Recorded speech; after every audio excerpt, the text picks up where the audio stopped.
Good evening, and welcome to the Petersburg By Night podcasting network. Tonight, we present to you our Hunter the Reckoning Chronicle. What the hell is that?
Welcome back to another episode of What the Hell Is That?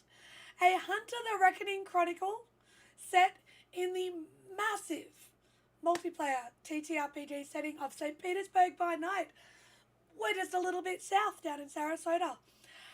Now, at St. Pete by Night, we can be found on all social medias at hashtag St. Pete by Night. Instagram, TikTok, YouTube, Twitch, the place formerly known as Twitter.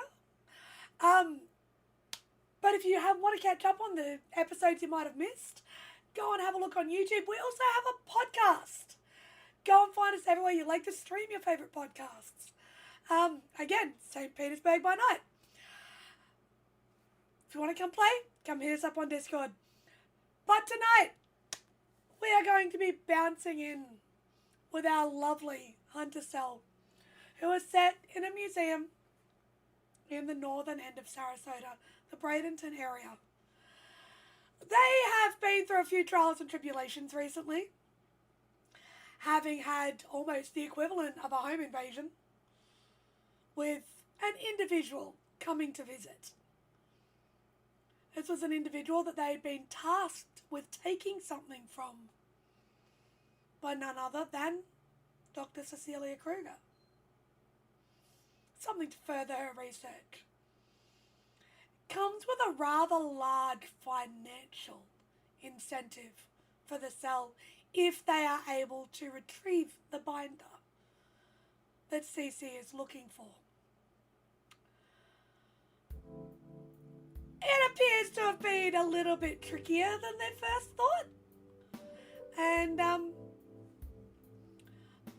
since Frankie came to visit, they have taken a bit of time to rethink and to reevaluate maybe their options, opportunities, and methods of said retrieval.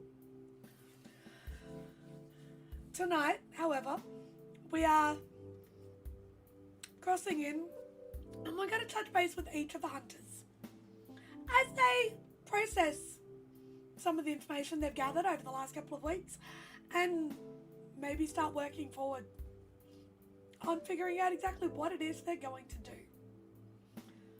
So tonight, first up, we're going to go and meet up with Nick. Considering you guys were at the flea market last week, Nick's had a few interesting encounters since Sarah came to visit. So, what do you think, like, where's Nick at tonight? Do you think he's making some phone calls at home? Is he in the safe house itself? What's he doing? Where's he at? I think Nick would be at home tonight. Mm-hmm. He has a nice pot of tea, a little incense burning. Probably like a nice dragon's blood incense on his altar.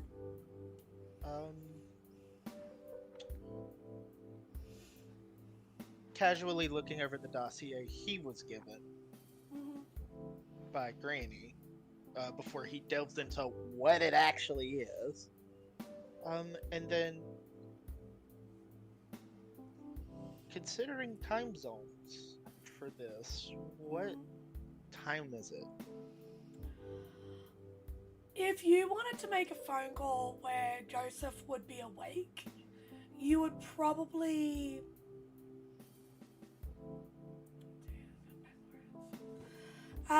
one moment. Nexus, what time is it there right now?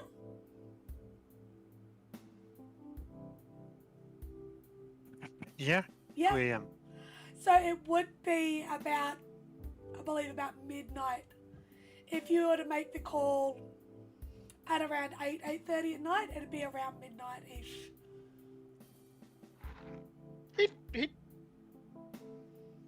He goes and flips a coin just to see. It lands. He's like, I'll wait till in the morning. I'll get up early. And then he would just be chilling at home for the night. Kind of put on some TV.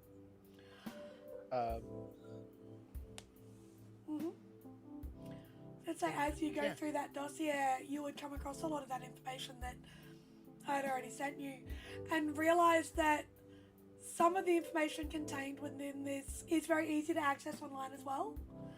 But it has little different annotations, and it appears that the individual that gave it to you has made those annotations herself. On top of the information that's contained within it, it also sort of tracks through some more local area stuff, talks about some of the shipwrecks off the coast, because there's actually quite a few shipwrecks off the coast of St. Petersburg that are very interesting. One of them is known as Doc's Barge. No one's 100% certain of when it sank, and also no one's 100% certain of its precise location, to my knowledge. There's like a rough area you can go to locate it. And also just about like random trinkets that have turned up. The last couple of pages, probably the last 2 pages, are information regarding more recent events. So it speaks of an increase in spirits in the area, speaks of an increase in the supernatural. There is mentions of a reduction in certain types of attacks for a while. And with your knowledge, you would recognize that they're talking about leeches. So there was a reduction in leech attacks about 2 years ago, year and a half ago. It's like they just disappeared for a while. So there was like that sort of empty lull. And it's just sort of some of what appears to be Granny's notes on that sort of stuff in the area.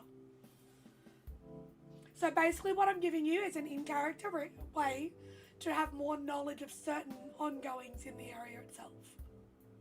From a historical viewpoint. Yeah, cool. He's totally not going to go ghost hunting up in St. Petersburg because of this. Well, that's the thing, is you wouldn't need to, because it actually details quite a few of them occurring in Sarasota. Interesting. He kind of writes his own note. Was told not to go there. Question mark? Circled. And then I think he would probably go to bed, honestly. And get up early the next day and call Joseph. So you get up the next morning, pot around, do what you do for the morning, grab a coffee, grab a tea, whatever works for him. And sit down and you make the phone call. You put in the international code, the number that you're aware of dialing. And after a couple of rings, in a very thick Irish brogue that I am not going to replicate tonight, you hear a hello. Long time no see. How you been?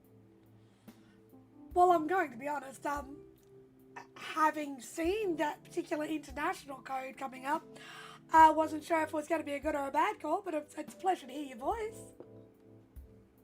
Yeah. It's been an interesting month or so. I ended up moving to Florida. Florida? Yeah. Isn't there already enough crazies down there? No, apparently not. I thought it was a good idea to stick around. Florida, you haven't lost a leg to a gator yet? No. Oh, okay. I'm not near Gatorland. I'm pretty away from Gatorland. I'm in the middle of a city. There's a Gatorland? No. It's called Northern Florida. Oh, okay. So alright, cool. So, wow, why Florida? Wow. I came down for a vacation and decided to stay because I liked it so much. Said with a very, very thick sarcasm. So what's their name? Who are they? Well, it's a group. Oh. You always have been progressive. To each their own. Mhm. But no, some people I met needed some help with some things, so I thought I'd stick around for a while. That tracks. But how have you been? Busy. Since leaving school, I just sort of got work and, the daily grind sort of thing. I feel ya. I've been working myself, like I always have. Are you sure that's the only reason you're calling is to catch up? Yeah, it's been a while. It has. Do you remember Amelia from school? Should I? No, she was in one of the classes you went in. Turns out we got a job at the same place. Oh, We've well, I been hope she's doing okay. She is, but we've been dating for a while. It's Oh? yeah, it's kind of weird, man. It's nice. Oh? Am I gonna have to leave the country to go to a wedding? Is that what I'm hearing? Whoa. No. She's cool. She's not that cute yet.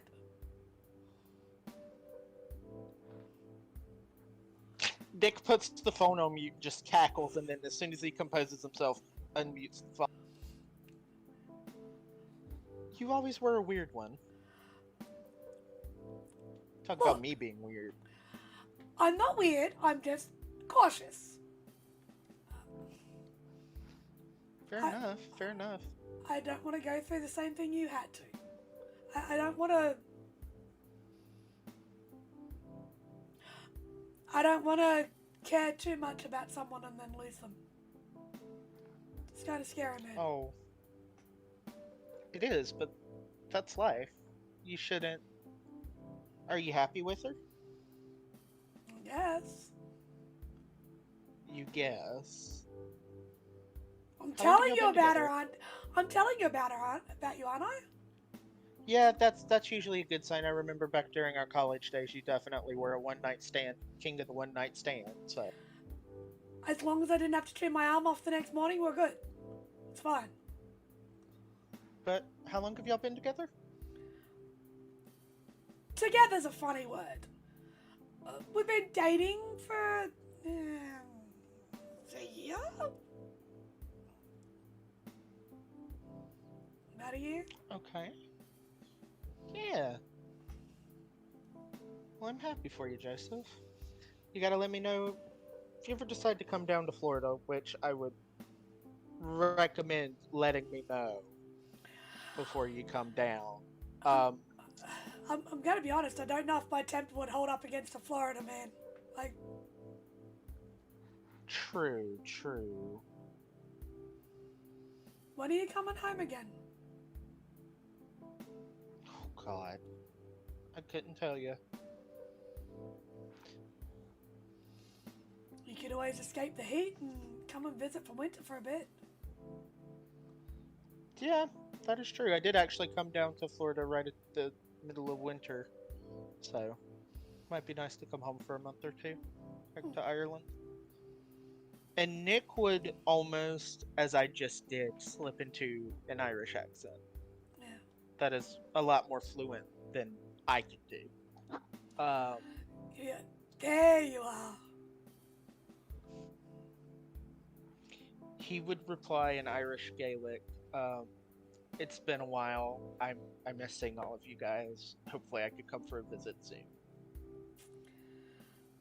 The response in the same dialect would be the whiskey will run free, my friend. And May she watch you. it's good. And may she watch you as well. And Nick would tell him he's kind of got to scurry off. He has to hurry up and get to work or something to that effect. Like, he's got things to do, and they'll talk. Yeah, he'll sort of be, look, don't be a stranger. Is it alright if I give you a call sometimes? I know you're busy. Time zones are weird.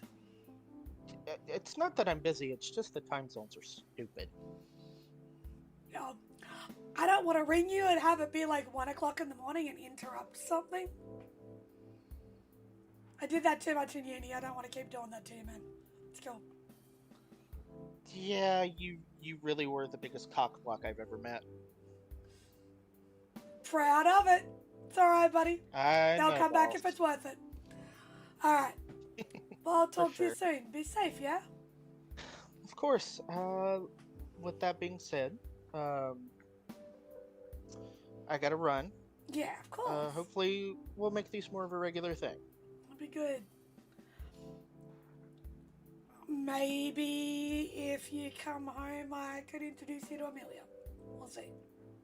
That sounds like a plan. Okay. Alright. I'll talk to you soon, bud. And he just sort of goes, yep, bye, and then hangs up. Yep. It's like the emotion got a bit too much for him. He's like, you're not hanging up now. Yep. He did the phone version of an Irish goodbye. 100%. Yeah. 100%. So after that call, where's Nick sitting at? That's a voice he hasn't heard for a while. I think Nick is gonna download a travel app and see how much a flight to Ireland would cost Not a for problem. a week. Easy done.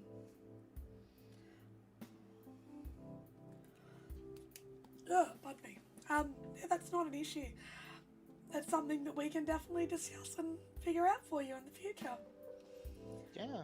But as Nick sort of gets up and dressed and ready for his day and heads to work, we're going to do a little bit of a time skip backwards to the day that you guys left the flea market last week. Because 3 of you went home. 1 of you stayed.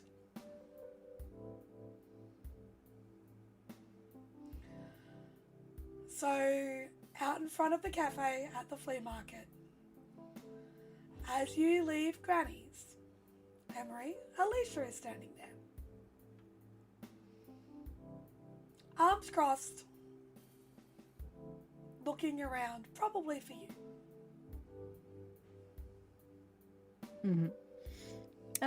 I won't sneak around or anything. I'll just kind of walk in her view and wave. Hey, you. You walked out Hey. of Granny's alive. That's lucky. Yeah. You ready to go get that dinner? I sure am. And then she'll like pull out her arm for her to take. She's gonna look at you and the bruising and the beating that you took and be like, you sure you're up for it? Oh yeah, absolutely. Okay. You driving or am I? I would like you to drive, please. She's gonna look again and be, I think that's a good idea. Come on. So she takes your arm very gently, leads you to her car. She's actually gonna drive you back to her place. She's gonna drive you back to her place. And it's a small 2-bedroom unit.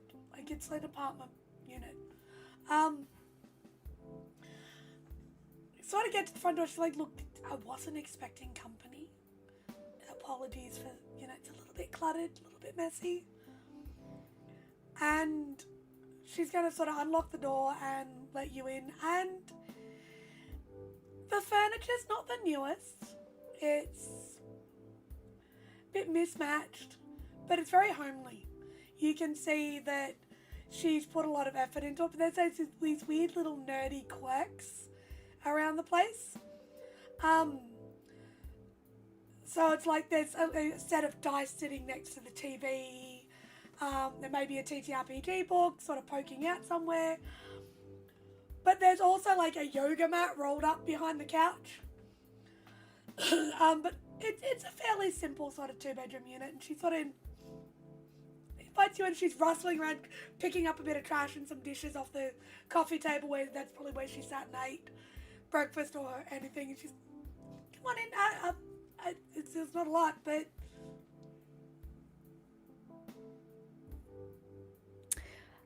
so yeah, Emory would walk in casually, kind of taking in the atmosphere, looking and checking to see what she's into.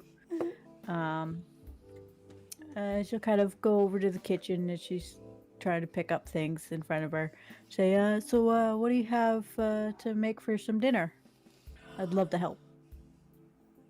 Again, she's going to look you up and down and just be like, no, you can sit there. And she's going to point to the chair at the other side of the bench. I mean, you can sit there. I'm cooking for you. Well, look, it's short notice, but I can do up some spaghetti and maybe some garlic bread. It's not a lot, but... And she sort of turns and starts pulling things out. There is like the breakfast bar in front of the kitchen. And she sort of spends the next half an hour, 45 minutes making dinner, making sure you eat. She's very fussy about that, so she's going to be very much there's definitely more on Emory's plate than there is on hers. Making sure that's like, eat more. And just generally fussing over Emory. Before you're sort of maybe sitting on the couch, chilling after dinner, she's going to turn around and just be like, so what happened? Where you sort of disappeared for a while. Yeah, I got busy with some of my work stuff. You know, the new PI stuff. Had a little bit of a rough time finding someone, and when we did find them, it didn't turn out so well. So we had to rework things. Is that what happened? You mean all of this? Yeah, it's kind of obvious. Yeah. No. My coworker and I were testing out some new material. I'm sorry, what? And we were testing out some new material, and yeah. So I didn't realize you guys beat each other up. What? No. Unfortunately, there were no punching involved. Her face goes almost white. She's like, did you at least go and get checked out at the hospital? Sort of. I had someone check me out. She's going to grab your arm and sort of lift it. And so it's like, it's definitely going to sting because this is like that day. She said, oh, You might have a broken rib. What the hell, Emory? What?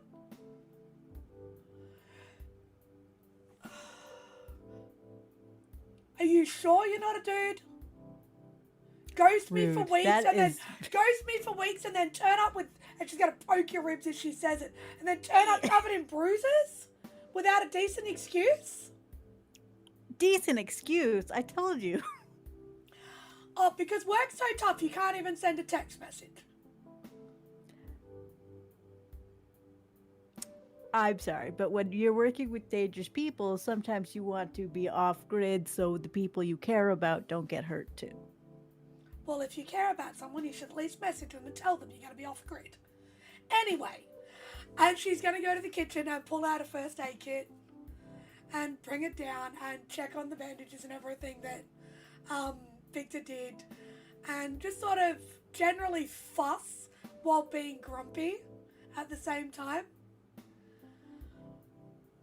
But she will eventually sort of calm down and snuggle up on the couch watching a movie with you. Okay. What movie? I don't know. The Matrix. There we go. They're gonna watch I've The lost my Matrix. immersion. I'm gonna smack you. The Matrix. There we go. Okay. All right. So, if you would consent to it, she would ask if you wanted to stay the night. Maybe for a couple of days. I will agree for the night, but not for the couple of days. She would invite, make sure that you're comfortable and fade to black there at the end of the evening. The next morning, she'll wake up, fuss around. Probably breakfast would be cooked for you. Hospitality kind of dies hard. But she'll wake you up with a kiss on the forehead, like, hey, you. Good morning. Morning.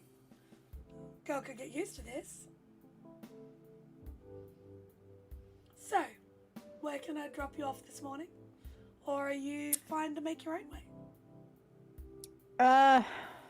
Yeah, I probably shouldn't just walk aimlessly in the streets in the morning, huh? That'd I probably don't be bad. think you should be walking anywhere at this point. Fair enough. Yeah, you can drop me off at, and then I'll give the address to the Airbnb. Nice area. Didn't realize you were so posh. Come on. Meh. But she will, on the drive back to the Airbnb. Give me a wits and insight, please.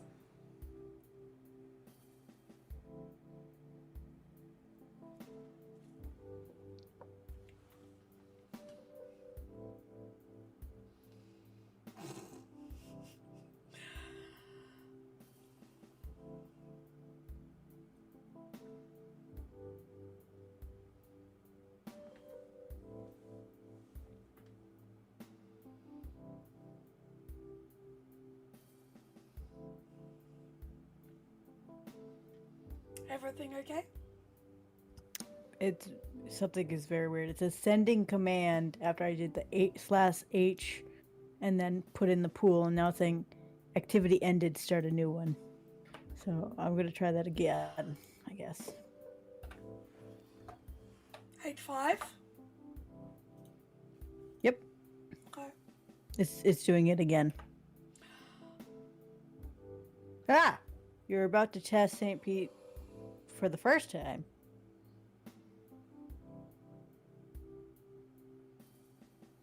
Unable to launch activity.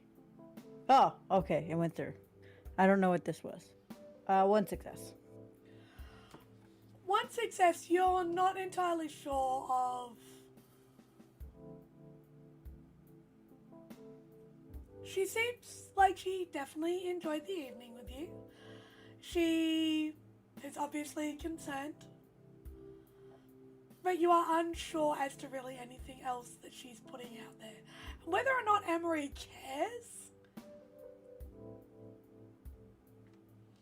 Sort of, where's she at this point in time after that evening, or after just hanging out in general?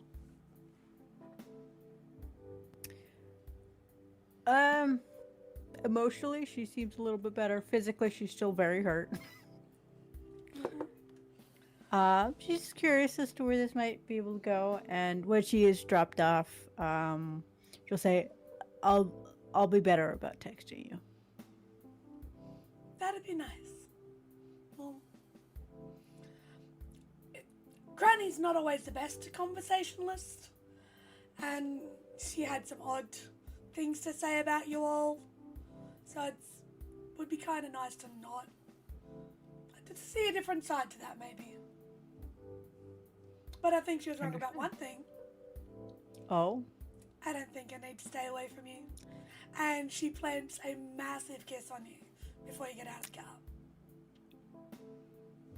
Alright. So as you walk inside and she leaves, we're going to cross to Ella, who has spent a couple of days up the coast in the Tampa Bay area with Lana. Apparently this is the dating simulator of the evening. This is where we're at. So you have spent a couple of days up in the Tampa Bay area on the coast with Lana, catching up before she comes home. She definitely wanted to make sure that you still got a little bit of a holiday. So yeah, Ella's been slightly oblivious to the events of the last week, spending the time hanging out, enjoying the warmth as it's starting to appear in Florida. Maybe swimming. The water's still a bit chilly, but it's a bit of fun. Yeah. Going and just looking at some of the random places around the place, playing tourist, spending a lot of time probably laying on the couch, talking, watching TV. The day you guys decide to come home, Lana's like, I suppose we better get back to reality, hey? Yeah. I mean, it has been nice. I definitely needed this getaway, I think. It's been nice having you here with me, I'll tell you that much. It was a bit lonely in the end, week or two there. Well, I am very happy for the time I got to spend with you. I am sorry that I needed that time on my own, it's processing all of that shit that went down in that house, man. Just, no. You have nothing to be sorry for. That was a lot. It was. And it's kind of weird, like, I'm glad I got the therapy that I did, because it's been a while since I've hit something like that really twists your brain, Yeah. It's odd. Anyway, like, and sort of while she's talking to you, because she's avoided a lot of this conversation the time you've been there. She's doing the very skirting around the emotional shit. She's starting to pack her stuff while you guys are having this conversation. She's like, but I suppose it's back to the grind. How's business been, though? The business has been fine, Been keeping things up and running as best I can. In that case, I know it's been in good hands. Everything should be fine when I get back then. Unless you set a fire in the office or something on me. No.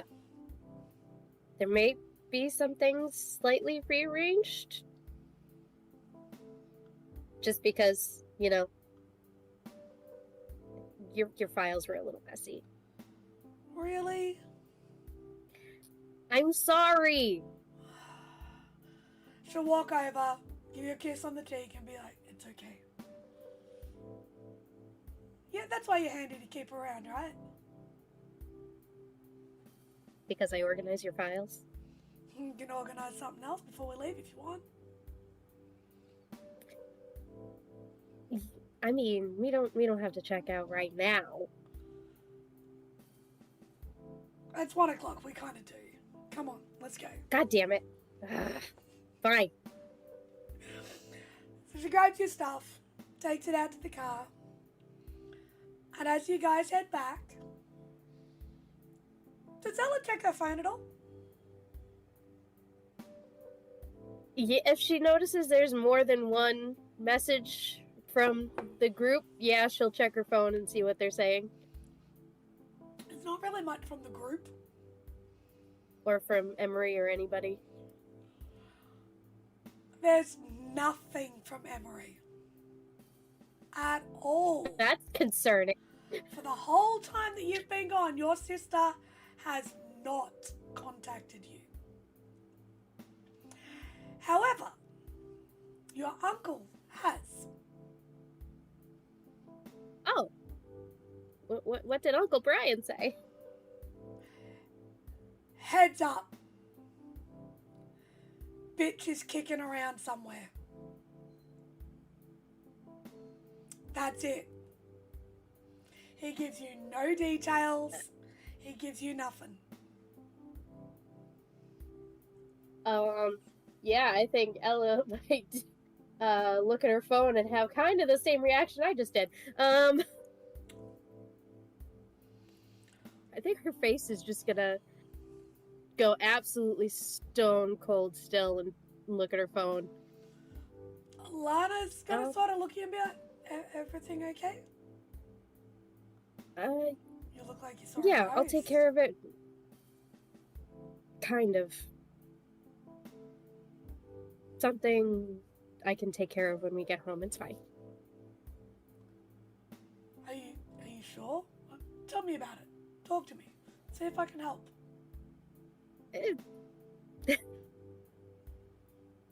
It's nothing. I can handle it. It's just something from my past coming back. That's all. Are you actually being deliberately obtuse with this? Like, I want to know if you're going to I want to know if I'm getting you to make a manipulation subterfuge roll. Yeah, she's deliberately, skirting around it. She's not going to tell her anything. Manipulation subterfuge, please. Okay.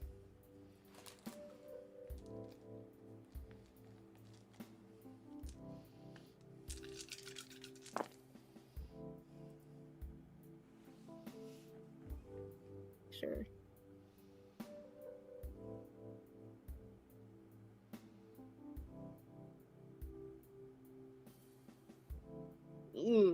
I'm gonna use willpower. Okay. Because I do not want her to know anything. Well, you only need to beat a 3. Okay. I still need to use willpower.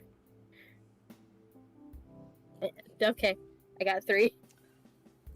She sort of looks at you. She's like, I'm not entirely sure. I want to know with that look on your face. But if you need it, I'm here. Alright? You and yours helped me out of a bit of a tight spot there. So, if you need it, I owe you for what it's worth. You don't owe me anything. I think I owe your sister a punch in the face, but, I have given my sister plenty of grief over this. Trust me.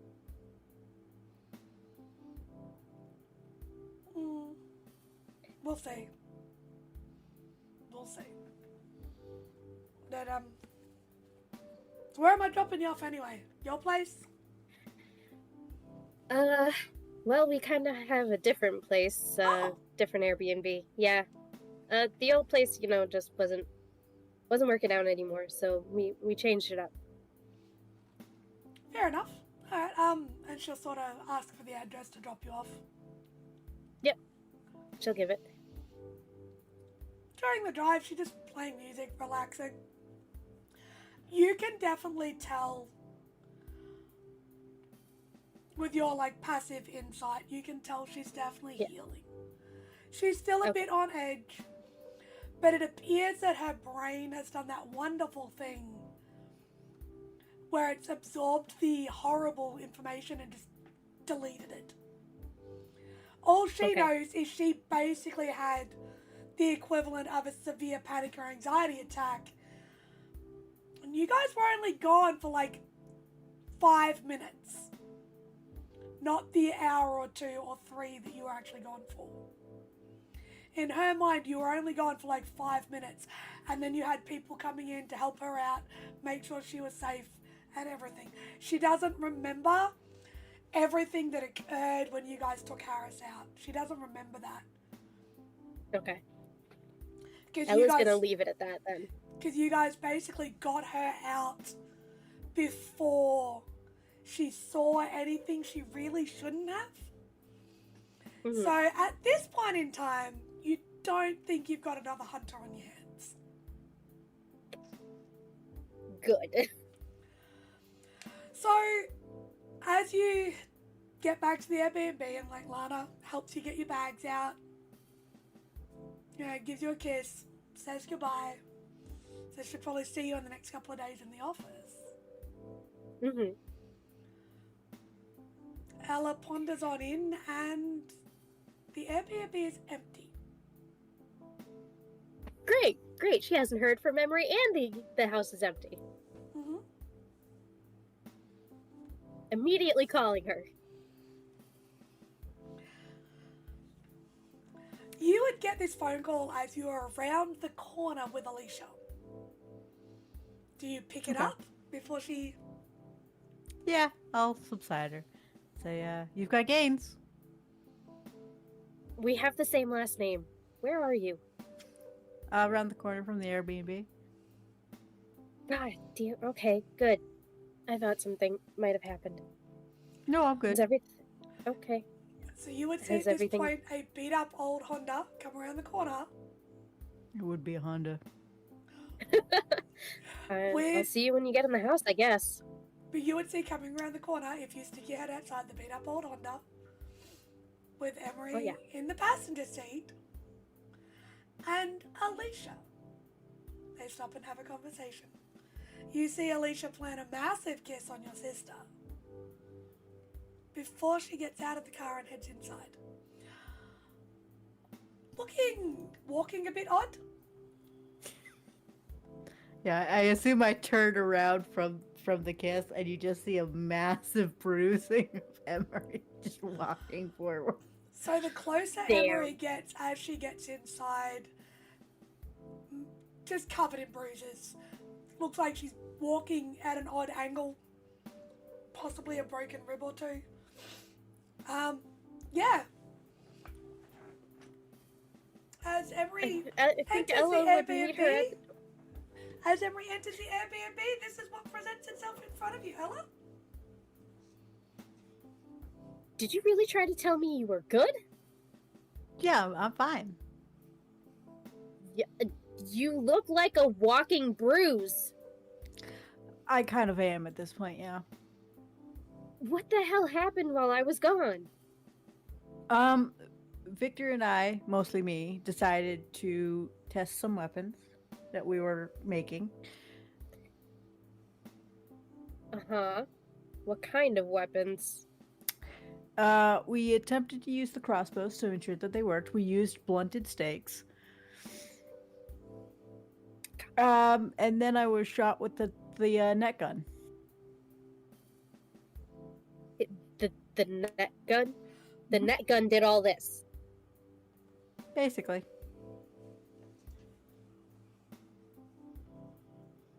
Uh-huh.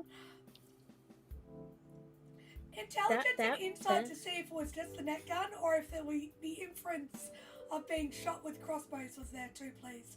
Intelligence and insight out of you. Ella? Yeah, discerning lies? Does that help me? Yep.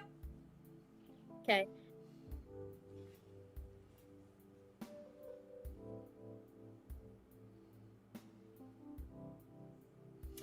Are you actually actively trying to hide the fact you were shot with a stake from a crossbow here, Emory? No, she kind of said it. She Yeah, okay. even indicated that they were blunted. Yep. 2 successes. That's all you need. Your sister said the word blunted stakes and crossbows. pretty sure that's what caused the bruising. Your sister just told you that she got shot with a stake. Twice. Ella's not handling that well. It's very readable on her face. You got shot with stakes. Yep.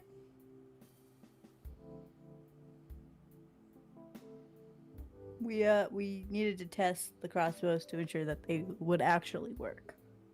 So make a target and shoot at a target. We needed to make sure that it would somewhat penetrate an actual being.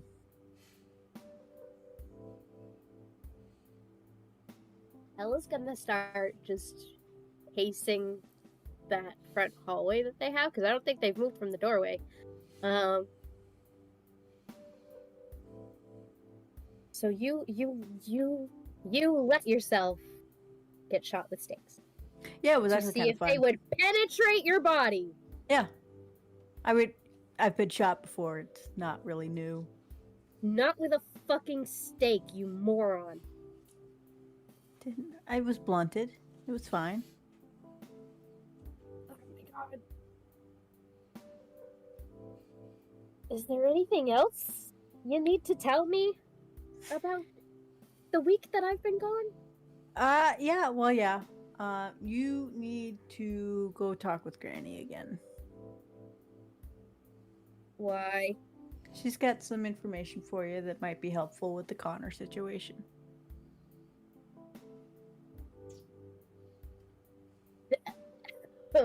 Ella's definitely not going to do well with that. Connor is currently sitting on a shelf in the library. What was You shelved him? I haven't wanted to take him anywhere. No. Yeah, this feels like an episode of Toy Story.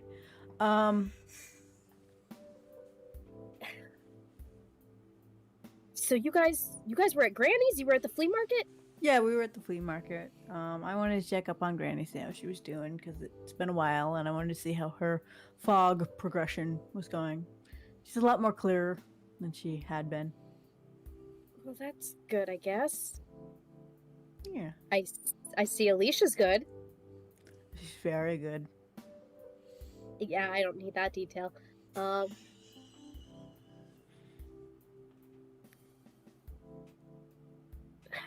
God. Is everything okay at Granny's, I guess? I don't know. Yeah, like I said, I think you need to have like a sit-down conversation with her just to air some things out, let her give you the information that she has, the knowledge that she has. She seems pretty knowledgeable about the stuff that we do, so she might be a good asset. And since Okay. Connor's kind of attached himself to you, it's probably best that you do it. Yeah. And Connor definitely has no desire to go back to Granny's, so... I guess I will be making a trip to Granny's. Yeah. No harm. Yeah. Okay. We got any ice packs? I'll fucking make you an ice pack. I got a text message from our lovely uncle while I was away. Oh. Okay. Yeah, it's not good. Oh, what's going on? He said that, and I quote, the bitch is kicking around again. Like, where he is? I don't know. I haven't had a chance to talk to him because Lana was in the car with me. Well, you want to call him now? Yeah, I think I do. So, finish getting her the ice pack, sit down in whatever living room they have, and she's gonna call Brian. It rings. And rings. And goes to voicemail. Brian, it's Ella. I got your text. You need to call me back. now. She hangs up. You wait. There's no return call. She waits about 10 minutes, because when she leaves a voicemail like that, he usually calls back. Nope. No return call. Well, he's dead. All right, so Fuck! She's gonna try calling him again. Because that worked the last time. It rings. And rings. And goes to voicemail. Yep, she's not gonna leave a voicemail that time. He usually picks up on the second call.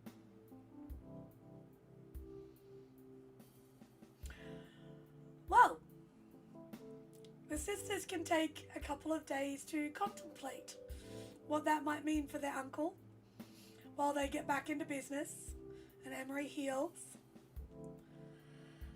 And Ella contemplates what it might mean that the bitch is back. Ella and Sam are very scared. While this is all occurring, we are going to cross back to William, who has diligently attended every single safety briefing set, and at the end of the week is handed his clearance from the director of the museum to once again use his laboratory.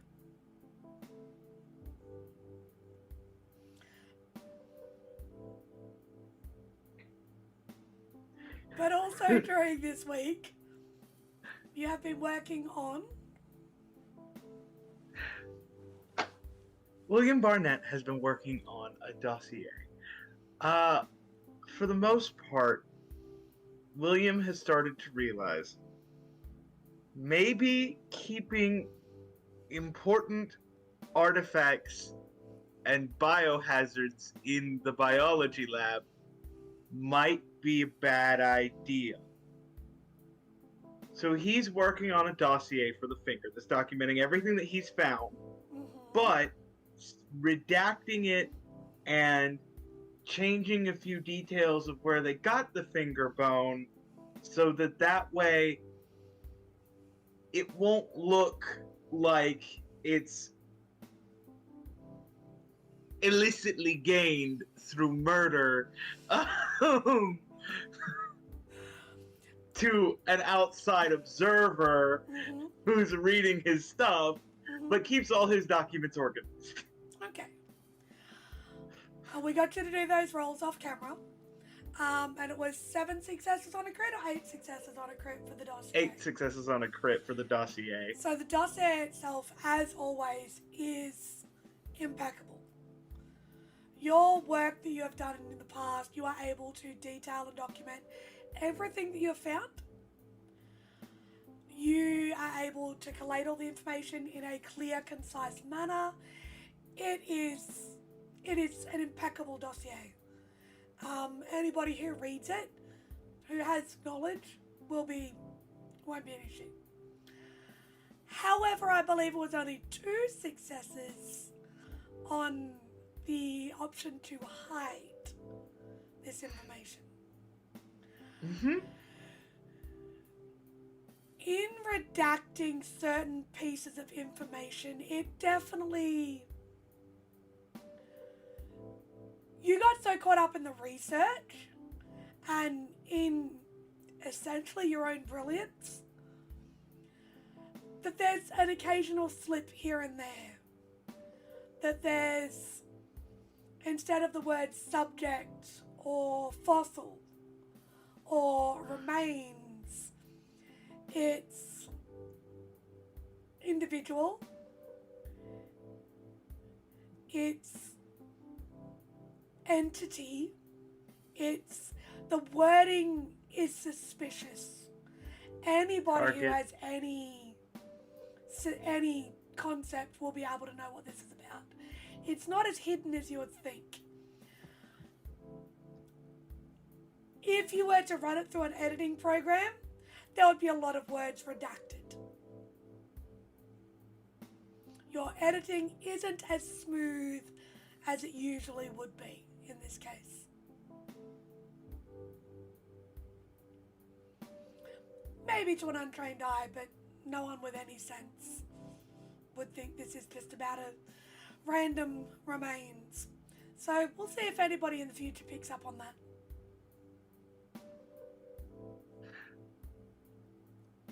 But it does mean that, unfortunately, much to William's chagrin, we can get rid of the bone, so that way we don't have evidence of a bone just sitting in the lab. Okay, so I'm going to give you a choice. You can dispose of the bone and all of the slides and slices yourself, or you can donate them to Dr. Kruger, knowing that they will be preserved.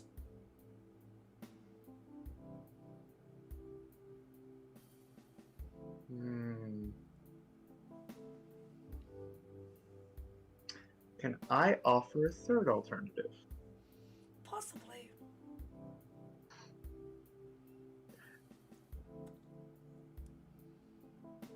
Would William know where the Arcanum archives in the region are located? No. And if they'd be willing to hold on to the artifact? He would not. Cool. You could reach out. I will let you make an intelligence insight check using your Arcanum status to see if you know who to talk to about that. That's a pretty big pool. No desperation. No. Because, yeah. Boop. I'm going to re-roll some failures because I'm crit fishing. Okay.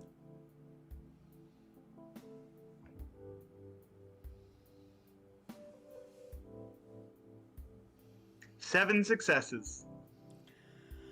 The person that would have been good to talk to about that is currently in Milan.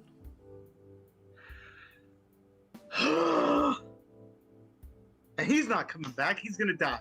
So, you could give him a call or send him an email.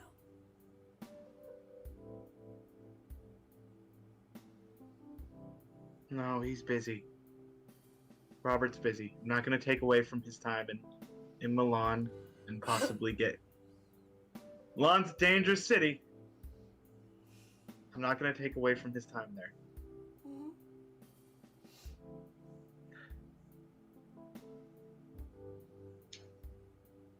He's going to send an email to Dr. Kruger.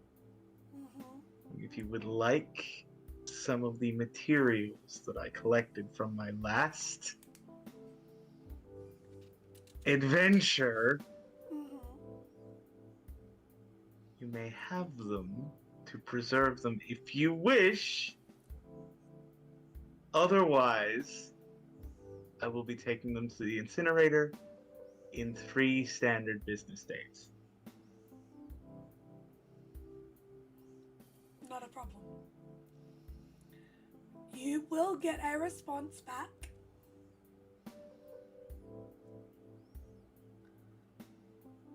I think it would be beneficial for the artifacts or the remains to be preserved for posterity and future research.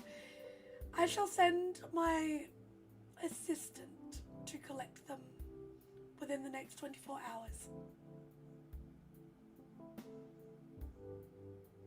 If this is suitable. It is suitable. And he really, really has to hold off from typing Miss Kruger at the end. Oh no, all of her correspondence with you is to Dr. Barnette. Not William, Dr. Barnette. It is suitable, Dr. Kruger. He types back. So, a couple of days later, when we cross back to the rest of the cell, you'll get a visitor. Now, that leaves us with one hunter who we've not checked in with. Victor. Over the course of the last week, you have been working on a few different things with Emory when she's been around and not injured. But generally you mentioned sort of staying low. Yeah. One afternoon, before you go and catch up with the rest of your group, you get a phone call from your sister as you're leaving work. Making sure everything is clear before I catch the call. Making sure the right number. Yeah. If that's not a scam or something like that, he's making sure of everything. And It's her number sh- calling you. he's trying to respond not in the museum. So Probably sort of on his way And- from the coffee shop to the museum sort of thing. Yeah. Hey bro, how you going? Pretty fine, and you? Yeah, I'm actually doing really well. I'm just ringing to let you know. I've been offered to spend a couple of days up in Miami with one of our sister universities to do some study up there for like 4 or 5 days. Is that going to be okay? Like a couple of the other guys from my class are doing it as well. It's a really amazing opportunity. They've got some amazing stuff up there. I really want to do this. And I know I'm an adult. I understand that. But I also know, and I just want you to hear me out, I'm going to make sure I check in with you. I'm going to message you every hour. I'm going to let you know where I am. I'll turn my location on, everything. I told them I had to talk to you because let's face it, you're a little bit overprotective, but I understand why. And is that going to be okay? Please. Come on, Victor. You know, this is such a good opportunity for me. Please. Who's going with you? There's like 5 people from my class coming. Do I know them? No, you're not in my class. Is your best friend here? He's or just random people? And like she'll rattle off a couple of names and you recognize one of them. She's sort of mentioned a few times, maybe a love interest. But she's like, and you have heard her talk about some of these other classmates before, so they're not. She's talked about one of them a little bit more than others. And that's Brandon. Which is a different Brandon, obviously. But yeah. Yeah. Any parents or any chaperone is going with you? We're 19. Yeah, that's why you're not 21, yeah? We're not going up there to drink. I haven't my license. I can drive. Hey, come on. I know. I'm trusting you. I don't want you to be in proximity of people who don't care about that. I'm actually trusting. No. Don't sigh. And But, did you hear a no from my side? Yeah. No, but you never say no. You just say maybe, and then you give me all these restrictions and all these things that you want me to do, and then I'm not allowed to do, and then it's no fun, and then there's no point going because I'm not even allowed to talk to the goddamn teachers or the other people I'm in the class with because, oh my God, heaven forbid. You know, it's for your own sake. I get no pleasure to make you do that. You know. I don't know about It's that not some like- days. Oh my God. Victor, I'm 19. It's a research week. I need this for my grades. It's an amazing For opportunity. which class? And there's only 5 of us that have been For which selected to class? do this. Which Why class? does it matter what class it's for? I mean, it matters for me. And you actually don't bring it up like right away is, I don't know, kind of bizarre. So, which class? It's for my humanities section. It's a part of what I'm doing, part of what I'm studying. Okay. You know what I'm studying. You've seen my book list. Yeah, I know. I know. Oh my God, Victor. When is it? It's in a week. Okay. So I'll be leaving. Listen, I'll be leaving on the 12th, Victor. I need to do this. Listen, I'm at work currently. Okay. No, you're not. You finished 10 minutes ago. That's why I rang you. Don't lie to me. You're just trying to deflect the conversation again. It's not like that. Can we talk about it later in person? Like it's. No, I'm confirming that I'm going, Victor. Are you really going to make this hard for me? I just. No. It's just. I just want to know things. You know, if something happens to you on Miami, or I don't It's a fucking couple know. of hours drive away, Victor. You can get in the car. I know. I don't know me. where you're staying. I don't know I'll where. send you the Who address. calls if something happens to you? I will give you people's phone numbers. I'll give you Brandon's number.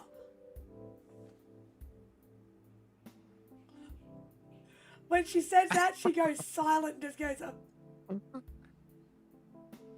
Okay. Okay. Okay. In that case, okay. And you hear a voice sort of whisper on the other end of the line. Brandon said I'm not allowed to give you his number, so you're just going to have to deal with it. It's that or nothing. I just want someone to actually call if you don't pick it up. Okay? I just don't want to make the drive to just don't find you in Miami. Or you could just trust me. If I can't. I trust you. It's not like that. Well, then if you trust me, I can go, and I'm going.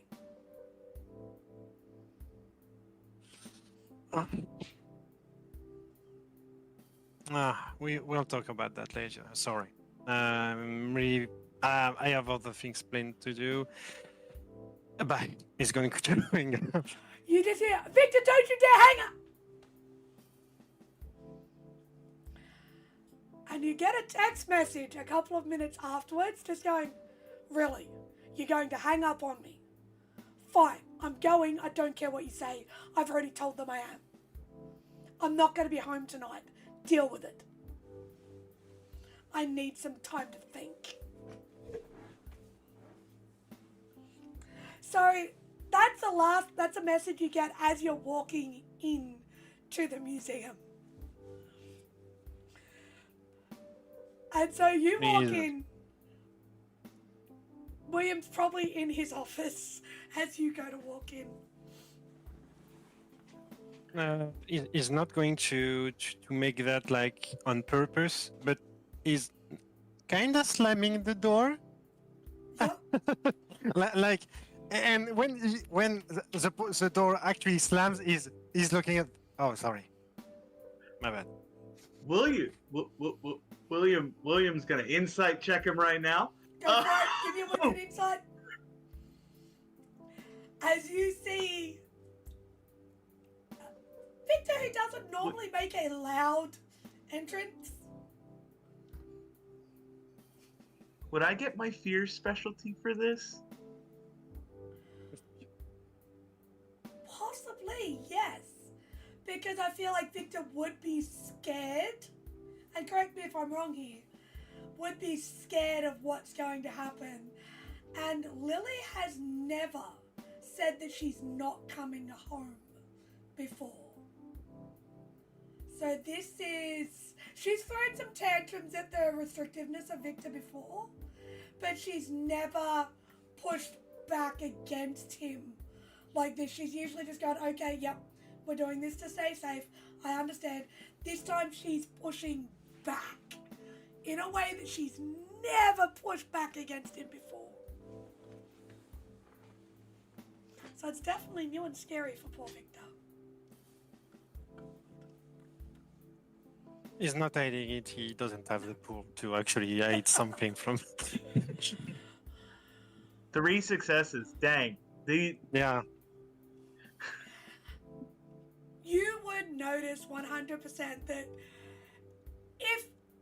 Actually, William, this is a similar look on... It's like a weird flash on Victor's face. You've seen this look on someone's face before? Not only did you used to see it on your father's face when he'd tell you not to do something and you would still do it, like he was telling you off, but also on Robert's face over the years. When he's tried to guide you through something that was problematic and you chose to not listen. And you're realizing now it's a mix of frustration and anger, but it is based in fear and concern for another person.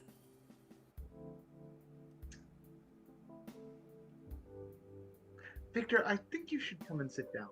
I think we need to talk. I don't have the time to do that. I have so much to No. do now. No. We're talking. He's going for 2. I'm sorry, I'm obligated to do that. Yeah, okay. Can we do that as we walk? Please. He's going to into the cell right now. All right. We can do that as we walk. Okay. He's going to the cell. So you walk in through William's office, obviously, out to the back room. I don't know if Nick would be there reading at all, or if he will arrive a bit later, maybe. We could say this is the day he did all of the research on the dossier that was given to him about the area. So, as they walk in, Nick, you see these two ponder on him, starting a conversation. I would imagine he would have heard the door slam, because if I've understood the schematic correctly, where the lab is an actual lab, and basically the wall got knocked out. Yeah. So there's a door to the outside of that hallway that the office and the lab are on. Yeah. Would he have heard Victor slam the door then? Oh, yeah. Okay. Yeah, And grumpy he's Victor going right to... now.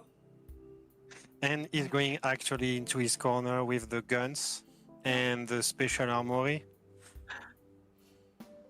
Victor, I think you should not be over there. Let's get some coffee. Yeah, Get sure. some After that, coffee, yeah. and then we can sit down and we can talk for a second. I just don't have time. I have so much to do, you know. It's just, and he's taking the shotgun. I have someone to talk to. You know. Victor, you have all the time in the world.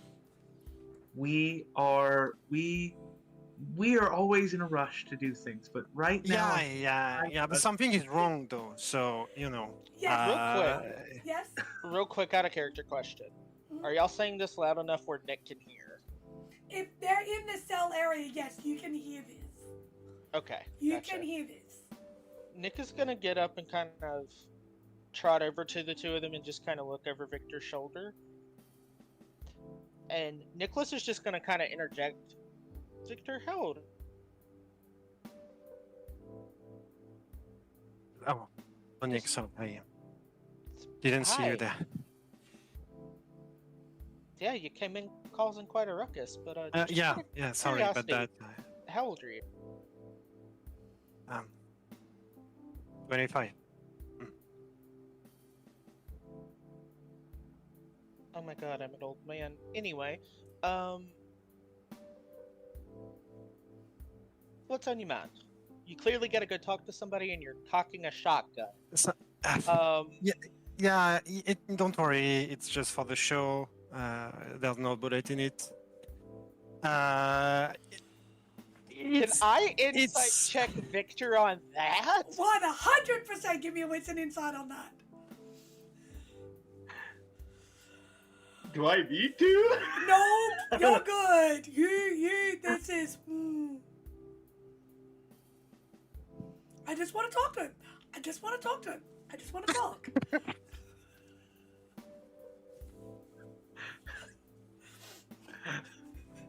I was forced to. I'm sorry. This poor kid.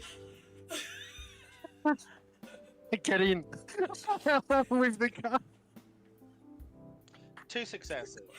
You don't need a lot. He's not hiding it in the slightest. It's very much no, I'm just going to talk to him. It's fine. You know that look that someone gets where they're just like, no, I'm going to go deal with this. It's done.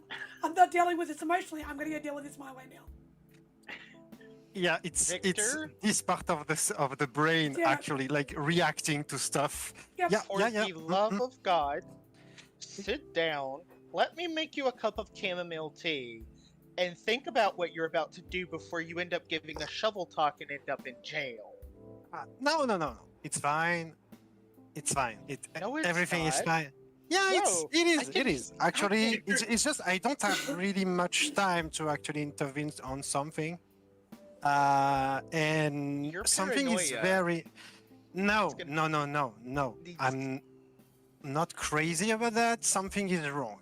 I'm sorry. Just, can I clarify? You've grabbed the empty shotgun. Are you heading for the door while they're talking No, to you? he's taking a duffel bag and just put a lot of like towels and stuff like that. Like if someone opened the bag, just find Yeah. towels Yeah. and sports. And it's just no. It's you don't understand, okay? Well, I want maybe yeah. I know. Something is going very wrong with my sister. Okay, she's not acting. She's acting really bizarre, and I need to talk about it with you. I know, William, you're very busy with your research. It's fucking great to have you here. Do you have make any progress with stuff we are actually going for? Victor, I am never too busy to speak to my friends about what is clearly something that has got them in distress, which is why we're going to sit down now and start breathing. And as he's saying this, he's texting one of the security guards and is like, hey, go and make certain that the door to the lab and my office door is closed. Like, lock the doors to the lab and the office, please. I'm out of the office and it needs to be locked. Okay, okay. I And get it. I can't remember if I locked them. I get it. In the past, you have been scared of what I can do and stuff like that. But don't worry, it's just against stuff who actually want to hurt people. But it's a personal matter. Which is it's why... involving your sister. At Oh, this yeah. point in time, Ella and Emory would have known to come and meet everybody. You guys come up to the front of the museum, coming up the doors, as a security guard's coming up behind you, and it's just like, apologies, Dr. Barnett's asked me to lock the office, so if you're going in, can you lock it behind you, please? He sent me a message saying he just needs it locked. Yeah, that's Yeah. fine. Sure, buddy. Not a problem. Good to see you both as well. Is this the guy we Good to fired see or someone else? No, it's someone else. The guy you fired's not there. This is a different guard. Okay. This is a guy that's like, I need my job, don't fire me. He's that guy. He's like, please don't fire me. I'll do anything, don't fire me. And so he comes up behind We me. actually raised him. He locks the door after you guys go in. So you guys walk in to see Victor packing a duffel bag near the weapons table and William and Nick trying to calm him down. Oh boy. And it's not for anger, he's really worried. He looks like agitated a bit, you know? Oh.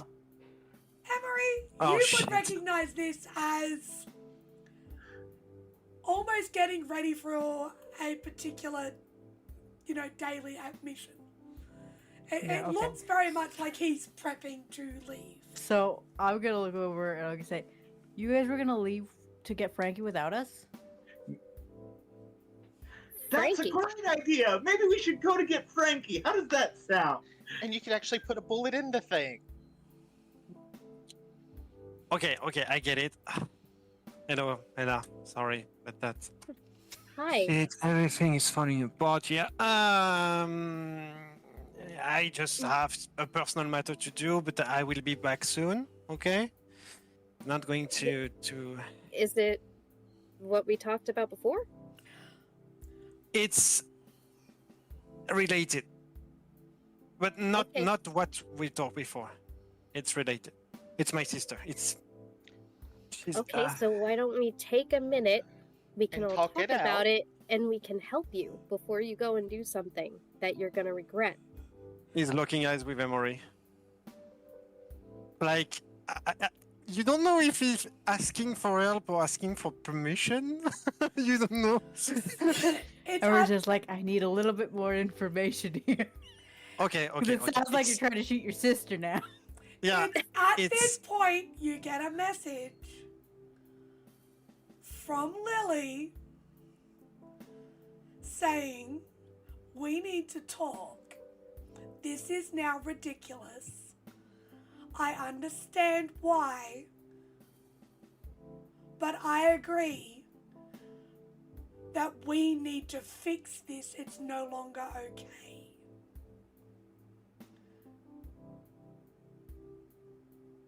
He's You- looking at the And phone. it's going to say, "You can't keep controlling my life anymore." It's weird. It's a weird pattern for her. To like in the past, she has been like that already. You give me an intelligence insight check, please. Okay. Yeah. Because she's been First spending a rolls. lot more time at the college, and she's been spending a lot more time with her friends. And as you've started to step into life with the cell, you have not been around at home as much as you used to be. It's intelligence insight. Yes. Okay, thank you. So you haven't been around at home as much as you used to be. You've been working more on projects, you've been working more on crafting weapons. Your focus has been shifting to the hunt more than it has. So you haven't been as present with your sister as you usually are. 3 success. Over the last probably 2 months, as you have been doing more and more with the cell, your sister's been telling you less and less. She's come home late a few times and you haven't even noticed, apart from just, your grunts and going, "You shouldn't be doing that, where have you been?" She's slowly been almost resistant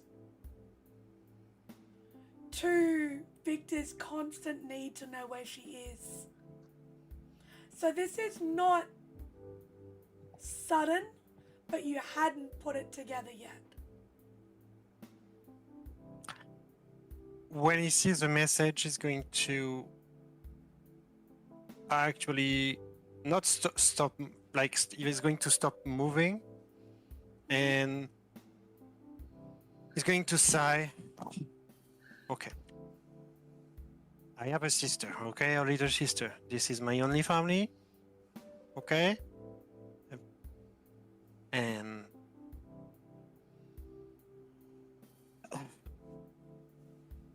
with everything we are currently hunting and a lot of supernatural in this city, since I've been awakened to this world, I've been really worried about her, and maybe I'm too protective, yeah, sure. But Yes. Nick raises his hand in character. Oh. He's waiting on Victor to get done and then has raised his hand because he wants to ask a question. yeah, go on, Nick. How old's your sister? 19. And what exactly did she say to upset you? No, no. I'm fine with her. Okay, I'm not upset. I'm just worried. Clearly, she said something to upset you.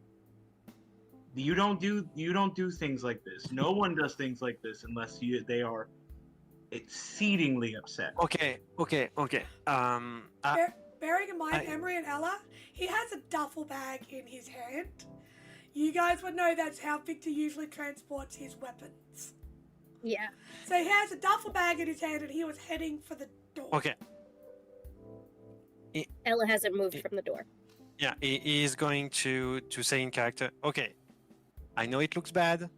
It was not for using it. He's going to take the shotgun out and he's going to open it with no bullets in it. That's all well and fine, Okay, but let me explain.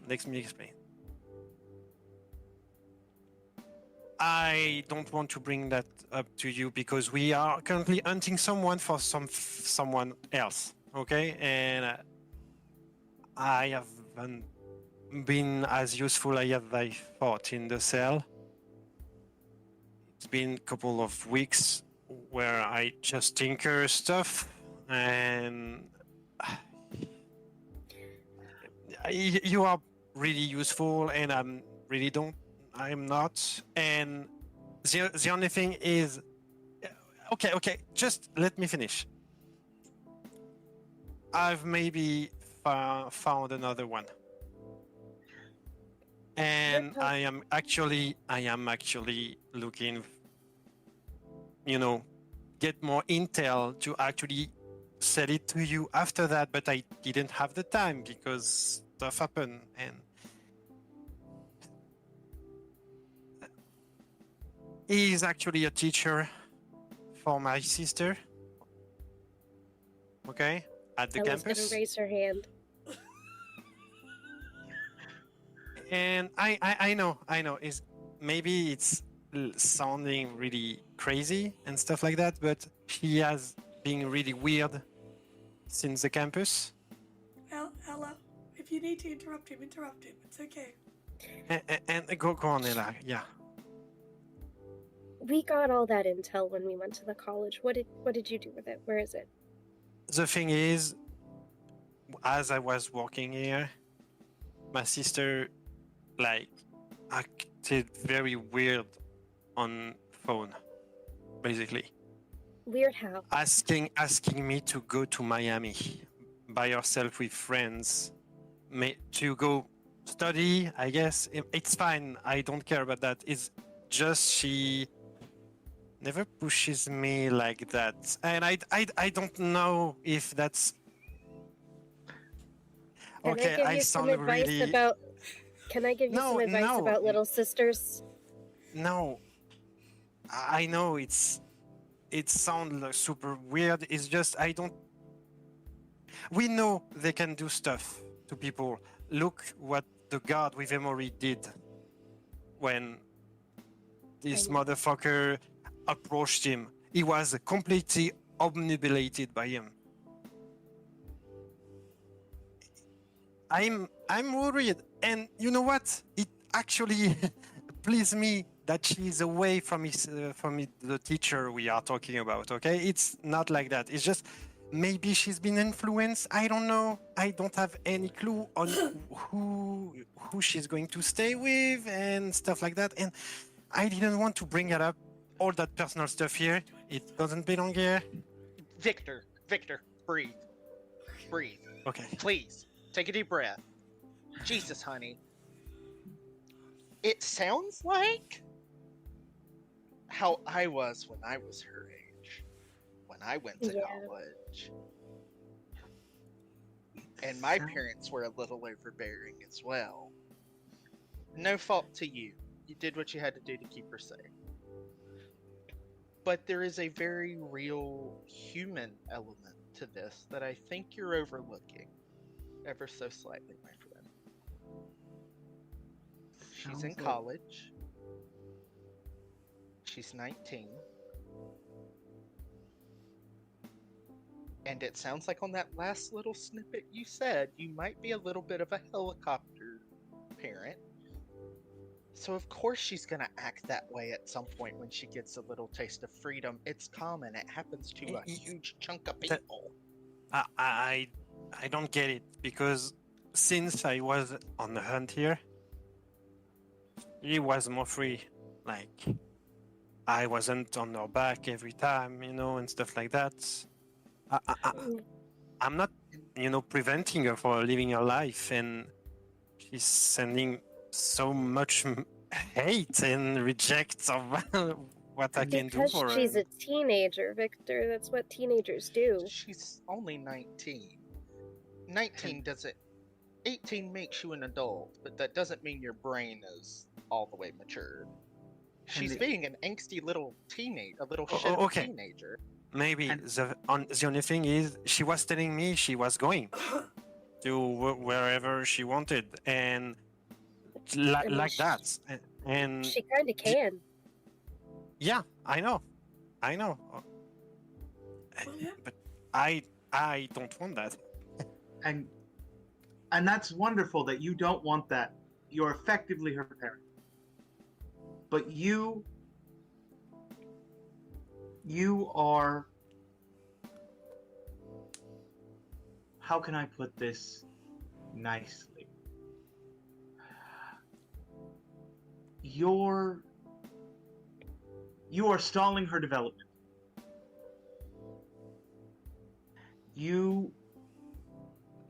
It is natural. I understand what we hunt, what we deal with, what we do on a daily basis. I understand that concerns you, because it concerns me on a daily basis. But by controlling her, you're not keeping her safe. You're just stopping her from living her life. I know.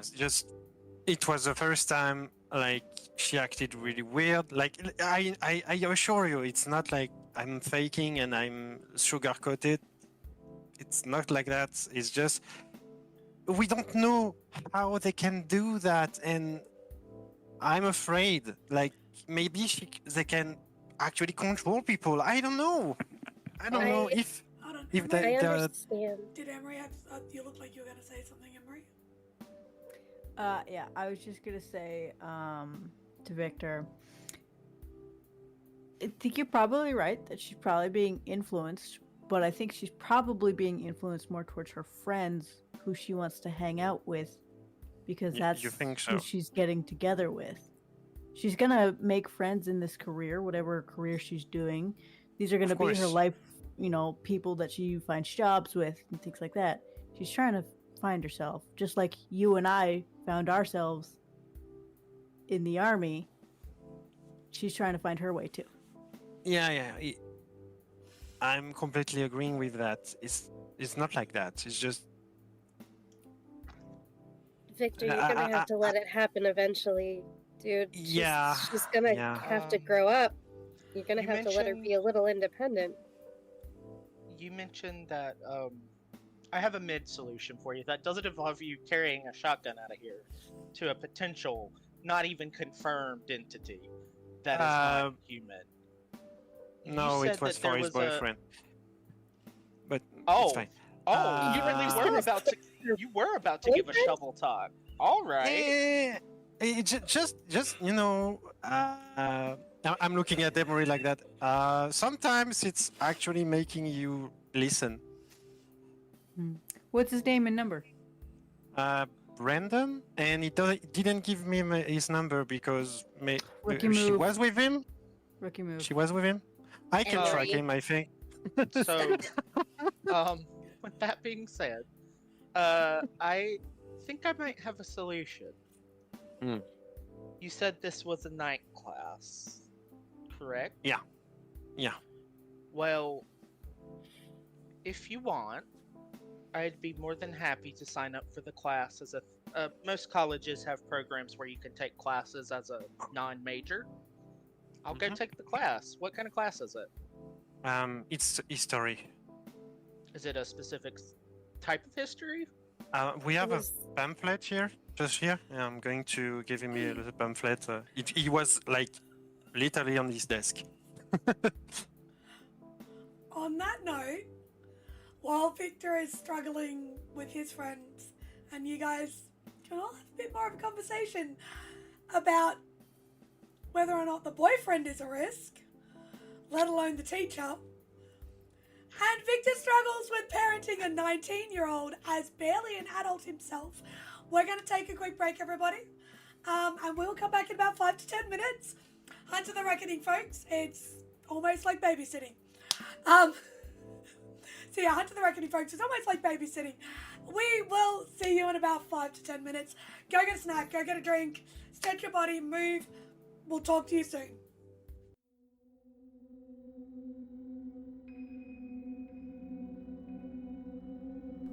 St. Petersburg by Night is brought to you through collaborations with our partnered vendors, Wolfpack Dice, Ember Fox Dice, Dragon Ink Dice, Bear the Bard, Champs Tramps, Penshi Artista, and Chromatic Creations.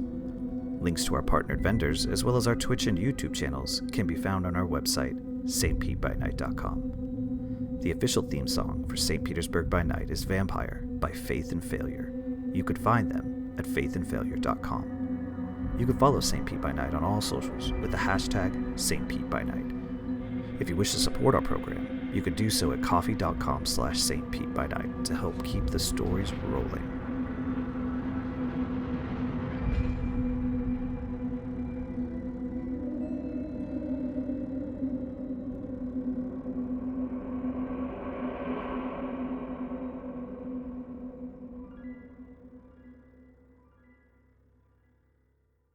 Welcome back, everybody. I hope you enjoyed that little break. Hope you got a drink, moved your muscles, got the body grooving. We are going to sort of cut right back in because before the break, we all learned what happens when Victor gets told that his little sister's got someone and wants to go away on holidays. But it's very real threat that can often happen with hunters when you know what's really out there. So we're going to cross back to the slightly secretive room in the back of the museum, where at the moment the cell is having a conversation about where to move forward with this recent information. So Victor, you have your duffel bag with the unloaded shotgun in it, covered in towels to hide what it really is. What are you doing now that everyone's starting to sort of talk to you? Where's his head at?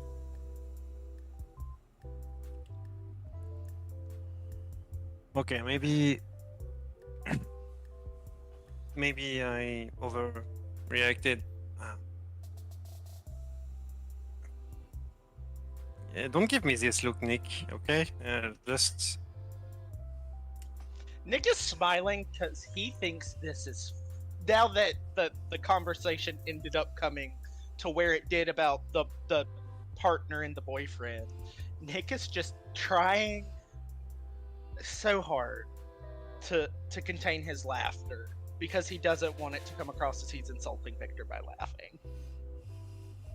I don't really know what to do else, so.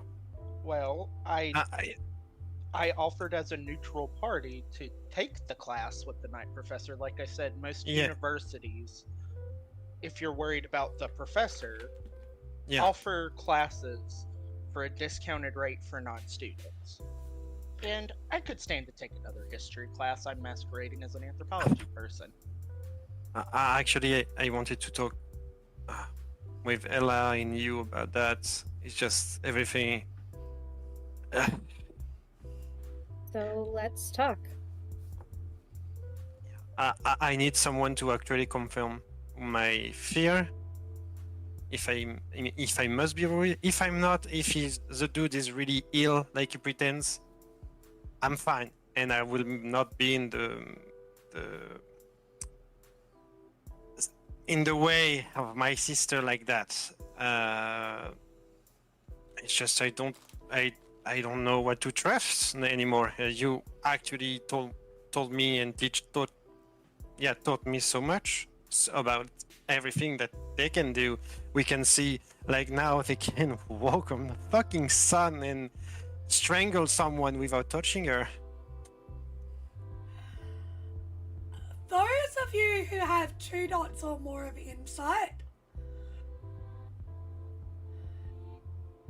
Victor is scared, panicked, and unsure.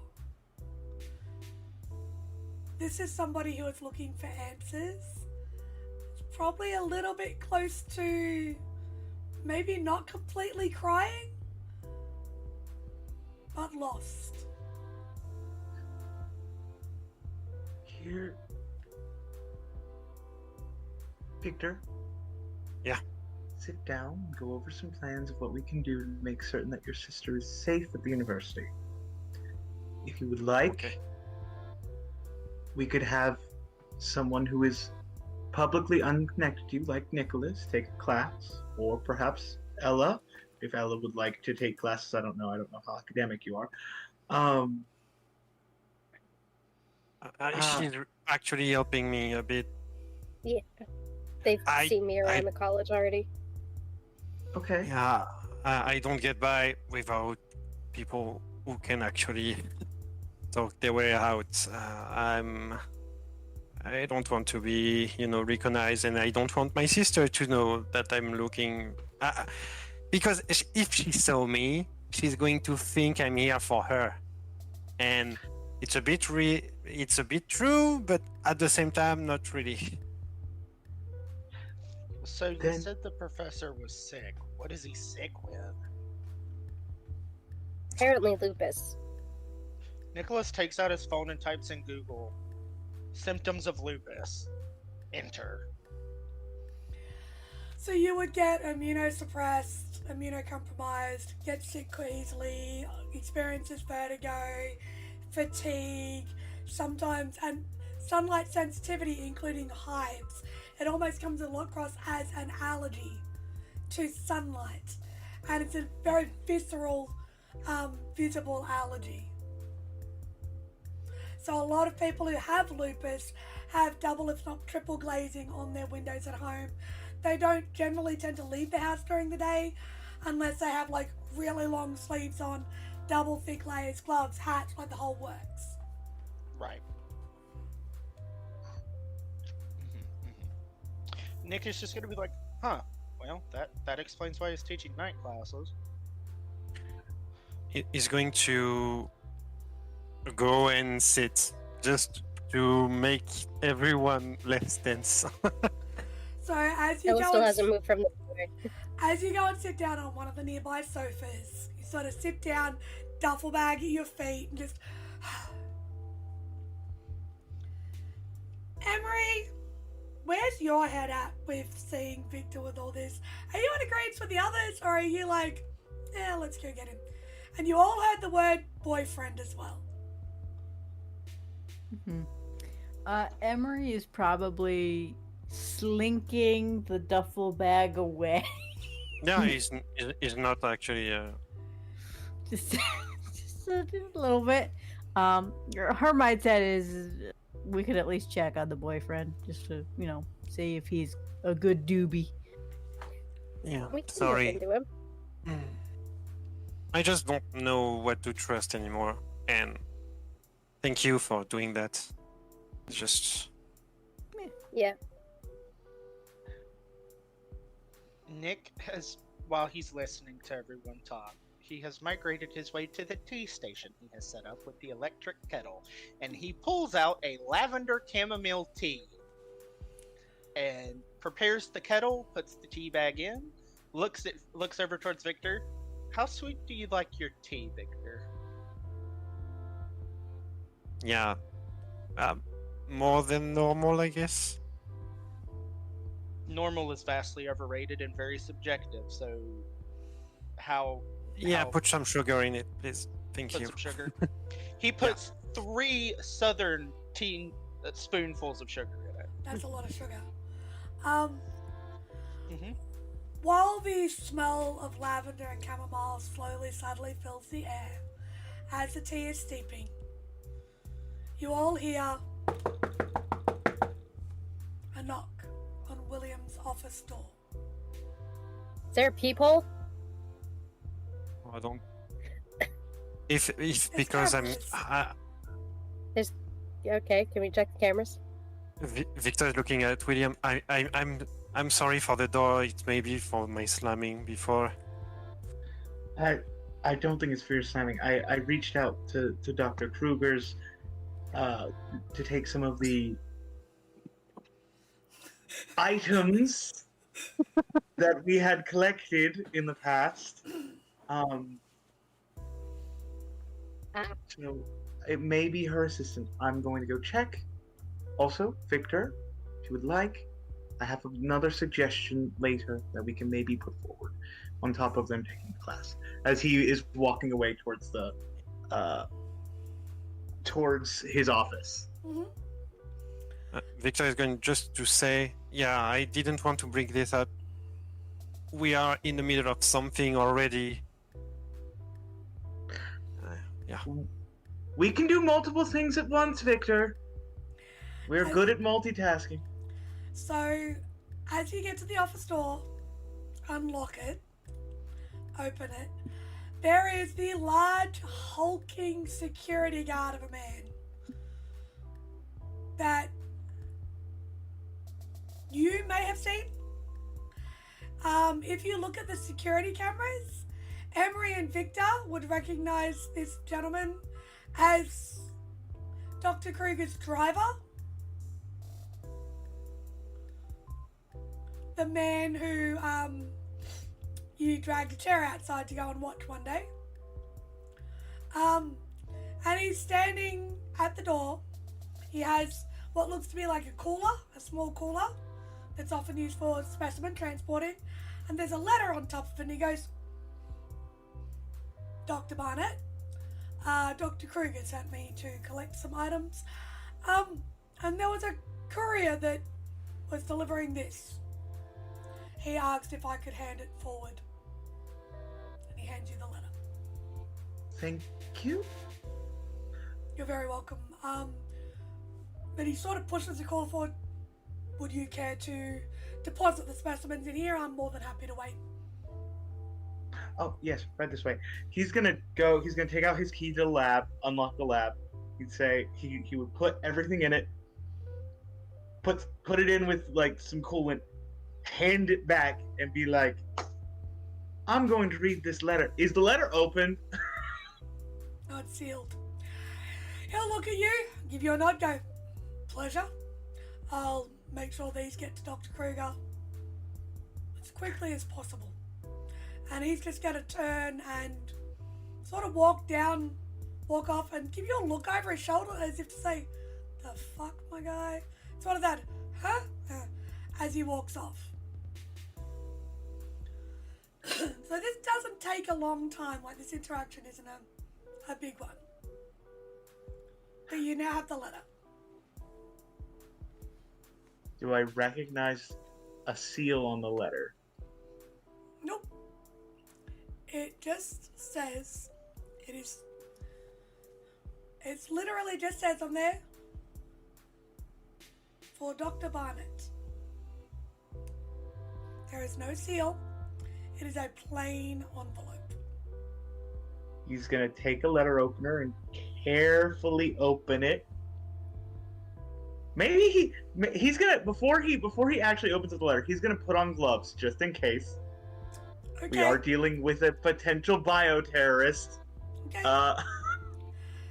So, while William is dealing with this and you guys are probably chatting amongst yourselves, will you give me a wits and awareness, please, as you open this letter? Wits and awareness. Mm-hmm. That is not a bad pull for Victor. Not a bad pull for Elmo. Not Victor. I said Victor. I'm not Victor. No. Is this something I would get? Is this a part of the hunt? Do I get desperation for this? If you will choose to use your desperation for this, I will allow it. Nah. I'm gonna re-roll some failures. Uh-huh. And yes, I'm keeping track of my willpower. That is 3 successes. As you open the letter, you do not see any suspicious powders, any difference to the envelope whatsoever. There are no threads, no sealed packages. It is literally just a letter inside an envelope, appearing to be on plain printer paper. I don't trust this. So while you are doing this, however, before you pull it out and start to read it, the rest of the cell sitting down having a conversation, and maybe by now Victor drinking his cup of tea. It is diabetes in a cup. You asked for sugar from a born and bred Southerner. It is thick with 3 C's.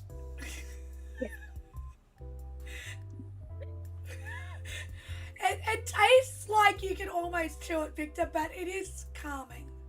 It is lavender, it is chamomile, it is a soothing, calming tea.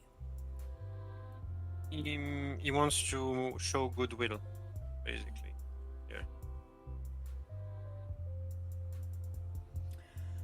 So Ella, looking at the security cameras, you would see William in the lab after his interaction with the security guard, opening an envelope.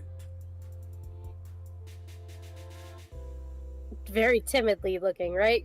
With the gloves and everything. Yeah, I think Ella would let Nick and Emory handle Victor and go check on William.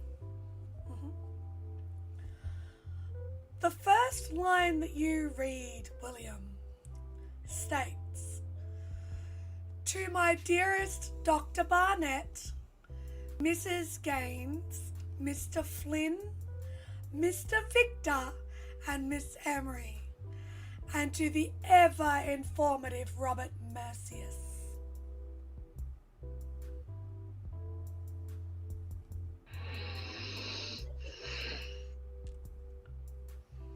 Are you going to remain in the lab, or are you going to go and talk to the rest of them before you read the rest of this letter? What does he look like? Of course he's going to read the rest of the letter before he tells the rest of the people. He's an Arcana member. Of course he's going to read the rest of the letter.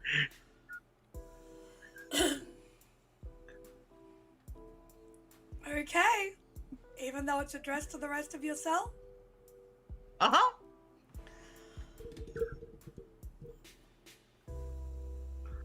Well, it seems you're either off my scent, or you have more pressing matters that concern you. I cannot say that I am not sad and disappointed. Y'all have proved to be more of a pleasant distraction than I have had in some years. I often find myself so bored with the flotsam and jetsam that drifts through my harbour, and it has become so tedious and boring. But one can't help but wonder what dark tide has brought you into my harbour. Will he continue reading, or will he go and find the rest of them? He's gonna go find the other people because this is a little weird. Okay. He's a little comfy. Has Ella gotten there yet?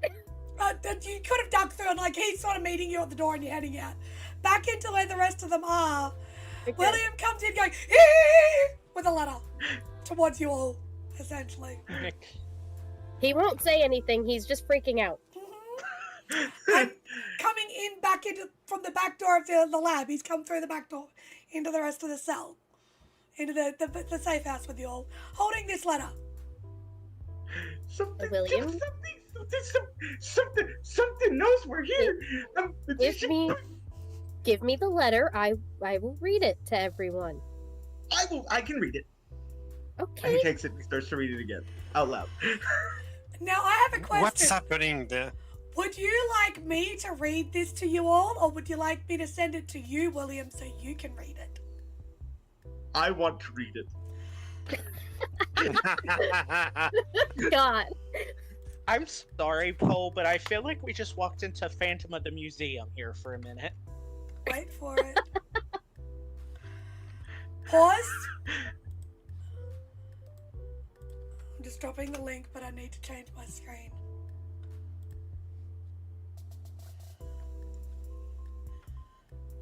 So, William, this is what the letter reads. If you would be so, or whoever, I'm going to allow William to do the honours now with reading the rest of this letter to the cell.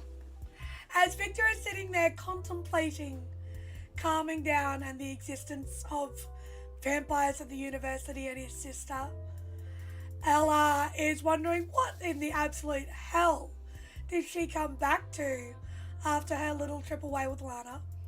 Emory, you're used to people trying to shoot people. It's like, yeah, whatever, man. I mean, you've been shot by Victor. It's not that good of a shot all the time. Nick, this is so entertaining for you. But William, if you wouldn't mind. To my dearest, all of us, and to the ever-informative Robert Mercius, that is going to get a talking to. Well, it seems that either you're off my scent or you have more pressing matters that concern you. I cannot say that I am not sad and disappointed. You'll have proved to be more of a pleasant distraction than I have had in some years. I often find myself so bored with the flotsam, jetsam drifts through my harbor. It has become so tedious and boring. One can't help but wonder what the dark tide has brought you into my harbor. I pride myself on discretion and privacy in my work. So to have an entire enterprise of new friends is not only concerning, but absolutely invigorating. It's clear you are either after me, after a piece of my business, or one would dread to think something more sinister. I shudder to think what the answers to these delicious questions might be, and as a young man who couldn't help but shake the presents under the Christmas tree, I must know the answers. So despite my more playful, better nature, allow me to clear the air between us. I do apologize for my intrusion into your home. But of course, that apology is meaningless, as you were in fact the first who decided that your footsteps needed darken my doorstep first. So in that we shall now call ourselves even. For now. My mama always told me that there were a few cardinal rules in this world. Don't come calling without an invitation, and always keep your hands to yourself. Consent is so important in this day and age, don't you think? Now, Miss Emory, the bravest and steadfast of you all, I hope this finds you well and you are able to recover in peace. Did you know that asthma affects 20 million adults a year? I had no idea. My concern after your incident left me with an insatiable need to understand that ailment. It's just devastating to know that you feel the need to be in this line of work with a condition such as that. And who else could have something like that lurking in their bodies without being aware? My heart just bleeds for people like you who work so hard day in and day out with such a condition. Well, I could just prattle on for hours and hours. I do feel so revived that I have someone to talk to these days. This line of work can be so consuming, and it's all so dreadfully boring business. How about this? Let's have a little get-together. I know a beautiful little arcade we can go have a nice conversation at. Maybe a few games here and there. I am an absolute force to be reckoned with when it comes to air hockey. That feels like it's right. I'll be there, let's say around 3:30 p.m. on date. I'll leave a card in the envelope so you can find the place. Until then, toodaloo. With love and affection, Frankie. The fuck? We're gonna kill him. We're going to kill him, right? We're all down for that? Yeah. I hate to say it, but I feel like we just walked into Phantom of the Opera with the letter. However, we can't kind of kill him in broad daylight. That would cause more problems than I think we have time to deal with. That's not wrong. I mean, we could. Yeah. William. Look, William, my dear, my sweet, my friend, my compatriot in arms. I didn't say we all have to kill him. Just one of us has to kill him. They go to jail. The rest of us continues our work. Emory. What, so one of us just takes one for the team? Emory, how are you feeling right now? I would like to call someone right now. Yep, not a problem. Who are you gonna call? Well, first I'm gonna just leave and do a Uh-huh. private call. Mhm.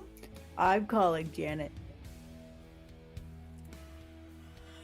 So, you guys, after seeing that red, you see Emory just blank-faced walk out.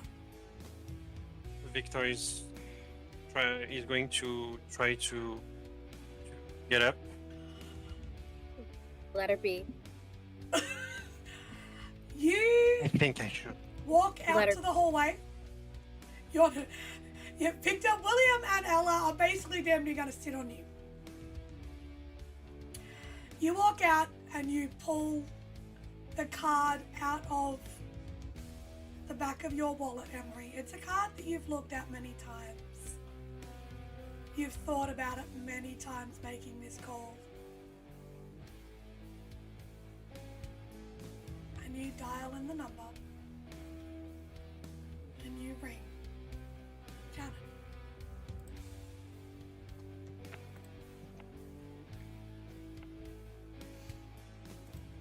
Do you press call? Like, are you actually making this phone call? I'm actually making the phone call. You're actually making the phone call. The phone rings. And you just hear Andrews. Gaines. Interesting. How you been? Under fire. Secure line? Yeah.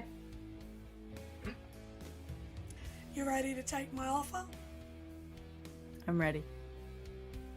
Amazing. Someone will be in contact with you very soon.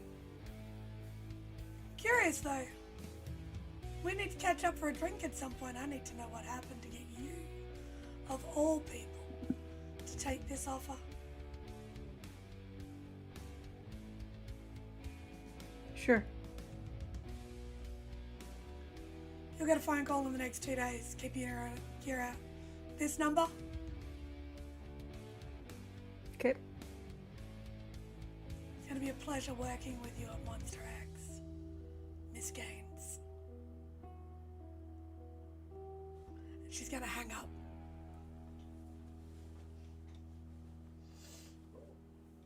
So to cut back, do you walk back into the room or do you leave from there, Emory? I leave. So we're going to cut back briefly to the cell. Emory has left, has walked out. Ella, you know your sister needs time. What are you guys going to do? Victor is going to grab the letter, if he can. He's going. Can I see the names? Like he said to, to Emory. Did he mention any names? Like last name, basically, on the things? No. No. Except for it was a Miss Gaines, Okay. the other a Mr. Flynn, and the rest were first names. Oh, I'm Dr. Barnette. But Victor and Okay. Emory were first names only. Okay. I have a good. Well, just for sake of I don't know what I'm doing. Nick, can you look at this letter if that's weird in any shot? I don't know. Please, I'm sorry. He's gonna take the letter and hand it to Ella here. I think that's your area of expertise, dear. Yeah, okay. She'll look over the letter and look for signs of weird other than what's written in it itself. Give me a wits awareness, please. Or are you looking at it from a more investigative manner? Like, what is it you're trying to gain? Are you trying to gain, are you trying to, like, read it and read in between the lines? Are you trying to, like, work on the paper? Like, what are you trying to get out of this? She's trying to, like, read in between the lines and see what he's really trying to get at us for. Okay, so it's going to be an insight roll then. So it's going to be wits and insight. Mhm. And yes, discerning lies completely comes into this. Can Nick stand Cool. over Ella's shoulder and help her? Yes, 100%. Victor want to actually point something he actually noticed in the letter. Yep, I will make sure you can have 2 help dice with this because your whole team's on this with a passion, alright? Cool. But you for essentially it. have been, because also inside the envelope is the business card for an arcade further south. Okay. So she'll look at that too. But 5 successes. This is a not so thinly veiled neener. I found you, you found me. Okay, let's play. It's very cat and mouse. It's also very reminiscent of some of the stalkers that you've seen come through court. And let me just double check something.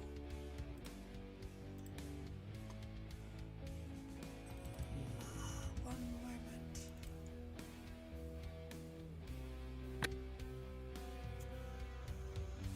What was the degree that you had, William, again, please? So William has 3 degrees. Yes. He has his master's is in psychology. Yes. Um, So that's what I needed to know. This is a not so veiled threat. It is a reminder that in his mind, he is well and truly more powerful than all of you. This is his thoughts. And he is trying to assert a level of control of the situation where you are his playthings, not the other way around. This is a definitive psychological tactic. But the meeting, his offer to meet you, especially at 3:30 in the afternoon, in a neutral location, apparently neutral location, is curious.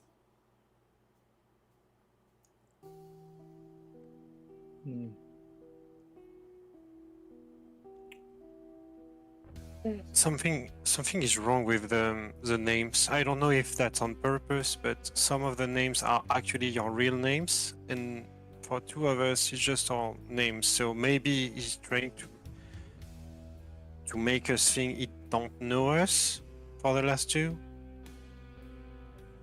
I think Maybe. you 2 might be harder to dig up on than myself, Emory, and Nicholas. I did am a show at my job. I am a public figure to some degree, so What did he do to Robert? I don't think he did anything. He just I don't- knows Robert's here, or was. He knows Robert's here. At some point, he gave him information. Most likely under some degree of duress. That would explain the phrase bringing blighted supernaturals into my home. That. Robert! Oh no. Oh Robert, shit. if you return, I'm going to strangle you, my god! Oh no. Always with goddamn secrets! Would Nicholas realize that What? maybe this happened the night he was here by himself and it was just him and Robert and they had a conversation about him going to fucking Milan? It's a possibility. I'm gonna kill the fucker. Why didn't you say something? Explain to me. I don't understand a shit. Yeah. What's going on? Dr. Mercius is not here at the moment. He's in Milan. Hopefully he'll come back. There's Why? a moment where William freezes for a second. Just hopefully he'll come back. All right, just trust me. Hopefully he'll come Okay. back. Let's hope he does, because I really am going to kill him if he doesn't come back. I will dive through hell if he doesn't come back to kill him again. I know a guy or a gal can probably help you with that. He's smart. That's fucking scary. Can we go back to that comment? We don't have time to unpack all of that. That's based. Can we go back to that comment you said Robert made?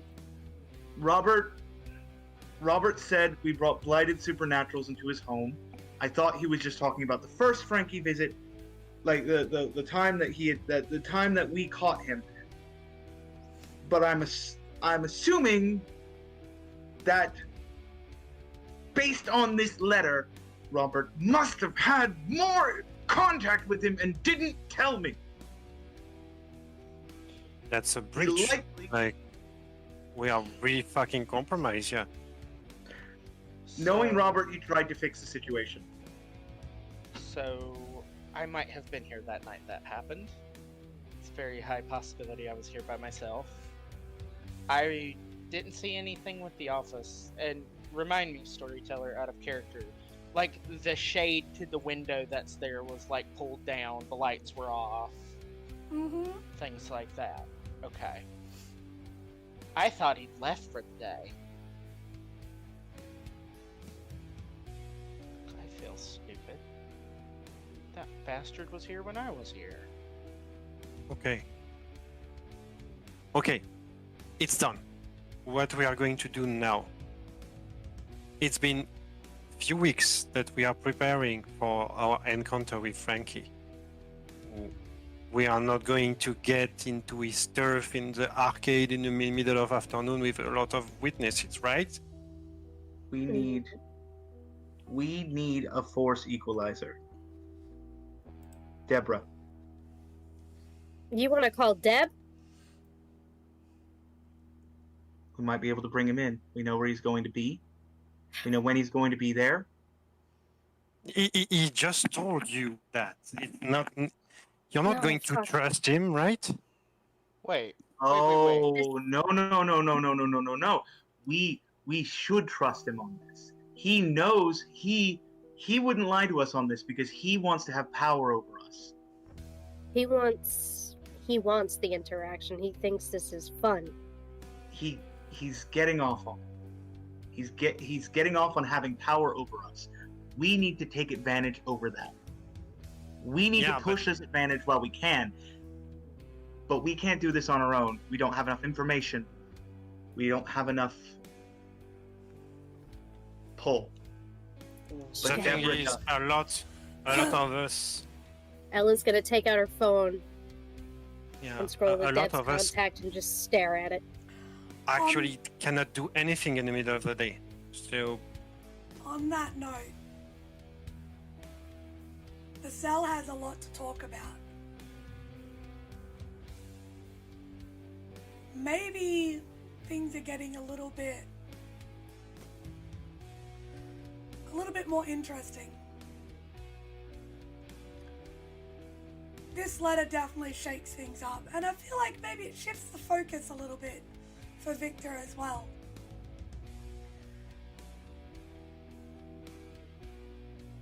Before we end tonight's session though, Emory,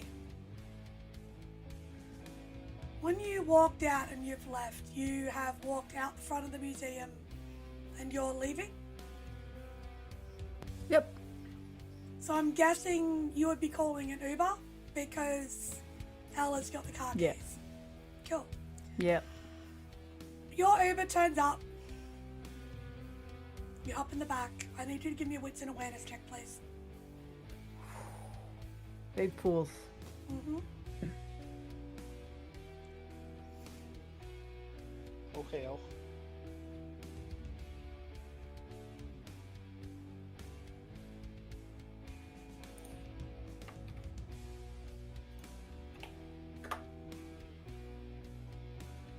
2 successes.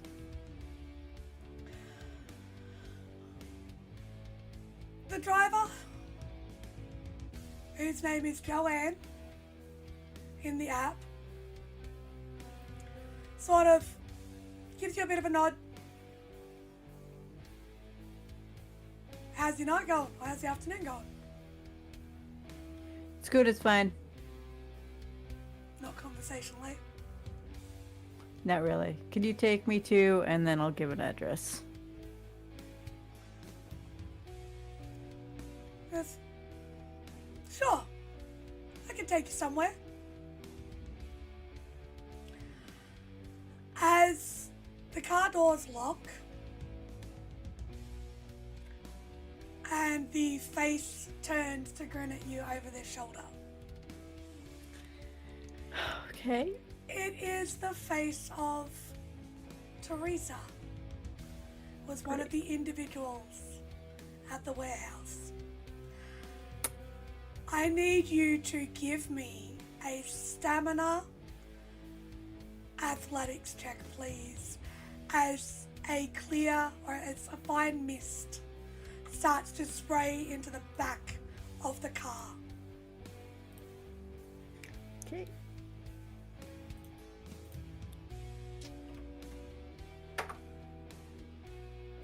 Oh, fuck. I'm gonna use willpower.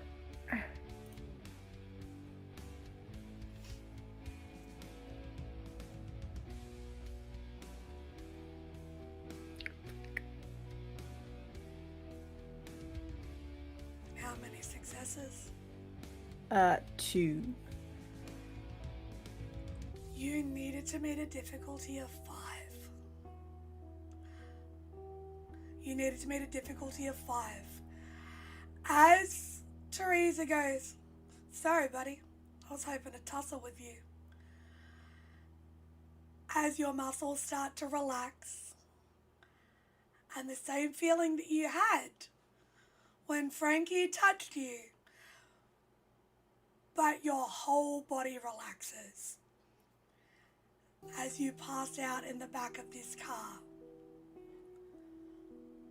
Emory will not be returning home tonight.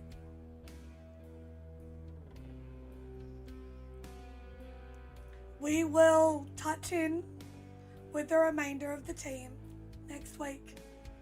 Maybe with Emory by then, it depends. We've got some conversations to have over this week. Thank you for tuning in, folks.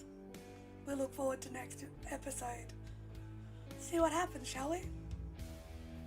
Good night. This has been a St. Petersburg by Night production. What the Hell Is That is produced in agreement with the World of Darkness and Dark Pact. The storyteller for What the Hell Is That is Cole. Tonight's characters were voiced by Sam, Nabbers, John, Kingdom, and Nexus. Visit our website at stpbynight.com for more information about all of our productions and how you can become part of our community. Thank you for listening. Until next time, fangs, stakes, and claws out.